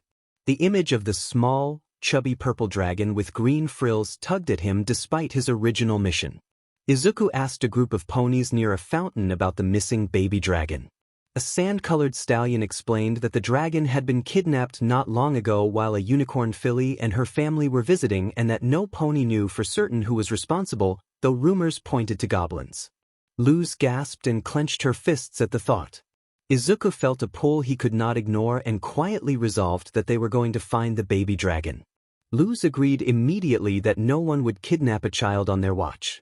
The Grimoire had brought him here for a reason, and saving a child felt like the first step. As they left Somnambula behind, the desert grew quieter. The wind no longer carried voices or music, only the whisper of sand sliding across stone. At the edge of a rocky rise, half buried beneath dunes and time, the ruins of an old castle stood sentinel. Its towers had collapsed long ago, walls cracked and sun-bleached, carved with symbols worn smooth by centuries of wind. Luz crouched beside Izuku, peering through a broken archway. Luz whispered that it was officially creepy. Izuku nodded, eyes narrowed. Movement came from within the ruins. Goblins emerged as short, hunched figures in patchwork armor. One dragged a heavy sack that clinked with coins, spilling a few into the sand. Izuku's gaze hardened. He reached behind him and removed his suit, the one woven with magic circuits and ancient tech, and placed it carefully over Luz's shoulders. He told her firmly but gently that she should wear it and that it would protect her in his place. The moment the fabric touched her, the plates shifted and slid into place, glowing faintly before settling. Luz blinked in surprise. She murmured that it was impressive, and Izuku urged her again to put it on. She nodded, swallowing hard. They followed the goblins quietly, slipping deeper into the ruins through shadows and broken hallways until the gang disappeared through a collapsed doorway. Luz leaned close to Izuku and, excited in a whisper, pointed out a narrow plenum space above the shattered corridor ceiling barely visible, just wide enough for the two of them. Izuku agreed that it was a good idea, then interlocked his fingers and boosted her up. Luz climbed first, the suit's magic dampening the sound of her movements. Izuku followed and pulled himself into the tight space just as goblin voices echoed below. They crawled slowly, dust coating their hands, broken stones scraping softly beneath them. Luz grinned despite the tension and, whispering, compared the crawl to a scene from a book about a witch sneaking through castle vents. Izuku laughed quietly and guessed that the witch saved everyone at the last second. Luz answered that of course she did. Below them, goblin voices rose and fell. Somewhere deeper in the ruins, a small, frightened dragon's cry echoed faintly through the stone. Izuku froze. Luz's smile faded. They exchanged a look and moved closer. Luz tilted her head in the dark and whispered that she thought she could hear music. Izuku stopped beside her and listened. At first there was only stone creaking and goblin muttering, then a low, off-key chant began to echo through the ruins below. Izuku's expression darkened as he told her quietly that they were not the only ones there. They peered through a cracked section of stone and saw a large chamber that had once been a grand hall, now repurposed. In the center stood a rusted converter, ancient and magical, its gears creaking as a goblin yanked a lever back and forth. Chains rattled and a basket rose slowly into view. Inside the basket was a newborn baby dragon, small, purple scales, green frills, a single soft spike running down his head, trembling and wide-eyed with fear. Izuku's breath caught. He whispered the dragon's name, Spike. The lever locked and the goblins began to sing a crude, rhythmic song celebrating their capture and imagining a feast for themselves. The words were brutish and boastful, joking about how they would prepare and profit from the creature. Luz's face went pale and her hands began to shake. Izuku's jaw clenched. When one goblin squinted up at the basket and, distracted, muttered something about scones, the others agreed and the chant slipped into a ridiculous aside. Luz turned to Izuku with disbelief and horror. In their shared silence they both understood the same thing. This had gone from bad to unacceptable. Spike whimpered again. Izuku's hands curled into fists. He moved his eyes across the room, cataloging the converter, the lever, the goblin's positions, and the chains holding the basket. He told her in a low, focused voice that he was thinking on his feet. Below them, The goblins laughed and swayed, unaware of the two figures in the crawlspace. Above them, the two children held their breath, one protected by a suit not truly meant for her, the other already calculating how to end this before the chaos below grew worse. The goblins' chant twisted into something darker, the rhythm driving their steps as they stomped and clapped. They sang about turning the captured creature into a prize and joked about preparations, their tone cruel and gleeful. Spike squeaked and curled in on himself as the basket rocked. Suddenly Izuku froze. His danger sense flared, a sharp pressure behind his eyes warning him. Several goblins stopped singing mid-verse, ears twitching. A few glanced around uneasily. Izuku dropped flat against the crawlspace floor and pulled Luz down just as a goblin looked up toward them. Silence stretched until the goblins shrugged and resumed their chant, unease lingering but unexplained. Luz, voice shaking, asked what had just happened. Izuku said quietly that he thought they were about to meet the host. The song swelled again, louder and more frantic. A goblin jumped onto a massive wheel and ran. Another pulled a thick rope, and with a grinding where a curtain tore open. Luz's blood ran cold. Behind the curtain sat something enormous. An immense blue goblin slumped on a stone throne reinforced with iron bands, coins piled around him like offerings. He was surrounded by an air of authority and grotesque indulgence, and the children above realized they had reached the center of whatever dark gathering had been taking place below. His stomach spilled over the sides and his mouth stretched wide in a hungry grin as drool dripped onto his chest. The creature was the Goblin King. The converter groaned as the basket began to lower slowly, bringing Spike closer and closer to the king's open mouth. The goblins bowed and chanted, proclaiming the presence of their king and celebrating his appetite for all sorts of strange things. They sang with renewed fervor, their voices rising with the wheel's motion. Spike cried out, tiny claws grasping the basket's edge. Luz's hands shook inside the suit. Izuku's eyes burned, one orange, one green glowing faintly beneath the shadow of the crawlspace. This was no longer a distant danger. This was immediate, and the next move would decide whether Spike lived. The goblins swayed and clapped as the wheel spun faster. Their song turned maniacal with devotion, and they cheered the king's appetite. One goblin theatrically offered himself in mock surrender. The Goblin King's mouth opened wider and drool splashed onto the stone below. Luz's fear snapped into anger. She shouted for them to leave the baby alone, but the song grew louder, more deranged. The basket crossed the final threshold and Spike screamed. Then the ceiling above the converter collapsed. Stone and dust rained down as the crawlspace gave way and the ancient ruins finally surrendered to age and strain. Luz and Izuku fell through the ceiling together, crashing hard into the chamber below. The basket snapped free mid-fall. Luz rolled, sprang up, and caught it instinctively, cradling the baby dragon against her chest just as Spike let out a startled coo. He blinked up at her. Silence slammed into the room. Goblins stared. The hamster wheel slowed. The Goblin King froze mid-chew. Luz stood her ground, clutching Spike protectively as he nuzzled into her arms, tiny claws gripping her sleeve. Izuku rose beside her, brushing dust from his cloak, and scanned the stunned crowd and the massive blue king, one orange eye, one green, both burning with attention. Izuku introduced himself and then pointed out Luz as his friend. He asked, with genuine curiosity, why they had stopped singing. The Goblin King swallowed. Izuku, brushing dust from his sleeve, then asked for the music to resume. The goblins hesitated and the drums and claps began again, echoing through the ruined hall. The Goblin King sat bewildered, then oddly amused, his massive chin wobbling as he watched. Izuku stepped forward and offered up a playful, confident performance meant to disarm the king, announcing himself and Luz in a cheeky, upbeat way. Luz squared her shoulders and joined him with clear defiance, making it plain that the baby dragon would not be taken. Their boldness changed the tone of the hall.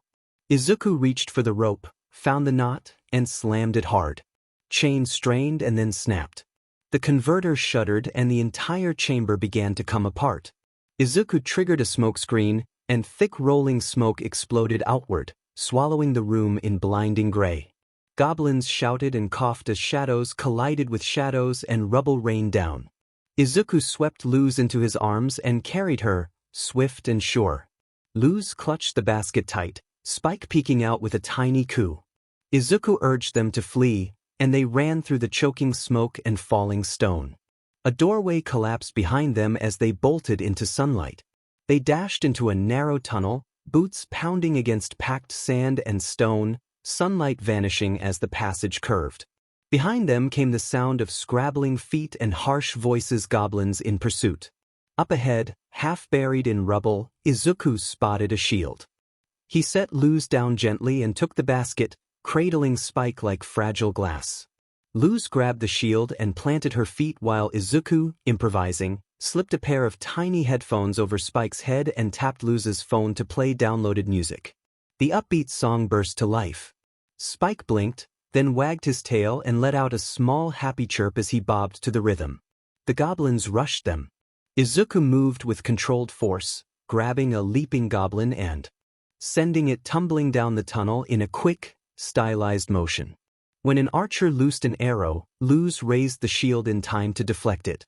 Izuku spun and used the environment against their attackers, scooping up a stunned goblin and throwing it to knock another off balance. The tunnel echoed with the clatter of bodies, but the music kept playing and the immediate threat quieted. Spike lifted one tiny arm and waved, responding happily to the melody. Luz's expression melted into relief and joy as she noted the dragon's calm. Izuku admitted that the music was working and adjusted the basket against his chest, promising to return shortly to check on something further down the tunnel. A goblin leapt onto Izuku's shoulder and he slammed his back into a stone pillar, knocking the attacker loose. He grabbed the goblin and dragged it across a table, sending tools and plates crashing, then backflipped to avoid another arrow before kicking the archer away in a clean, non-graphic maneuver. A goblin closed in behind Luz, but she tightened her grip on the shield and looked down at Spike. She grinned and suggested, in a light-hearted, protective way, that the baby dragon should get a little ride. Luz called for Izuku to catch as she slid the basket across the stone floor. Izuku caught it cleanly and lifted it up. Izuku asked where that smile was. Spike blinked and then smiled. Izuku murmured softly that there it was. Arrows thudded into the ground near Izuku as he turned. They clattered harmlessly off his stance and momentum. He spun and sent one arrow back, striking a goblin in the knee and sending it down with a snarl. Izuku stepped forward, eyes blazing, and accused the goblin of aiming at a baby. The goblin looked up with no concern. Izuku's voice dropped and he called the creature a sick monster, warning it that it would not get away with that. He moved with practiced speed, disabling and knocking the goblin unconscious with a series of precise, controlled blows until it lay limp. He did not linger. Izuku scooped Luz close, secured Spike, and ran. They did not stop until the ruined walls were far behind them, dust settling as silence returned and the immediate danger fell away with distance. Luz let out a shaky laugh once her legs stopped trembling and noted the tease about being called sweetheart. Izuku rubbed the back of his neck and admitted that it had been the heat of the moment.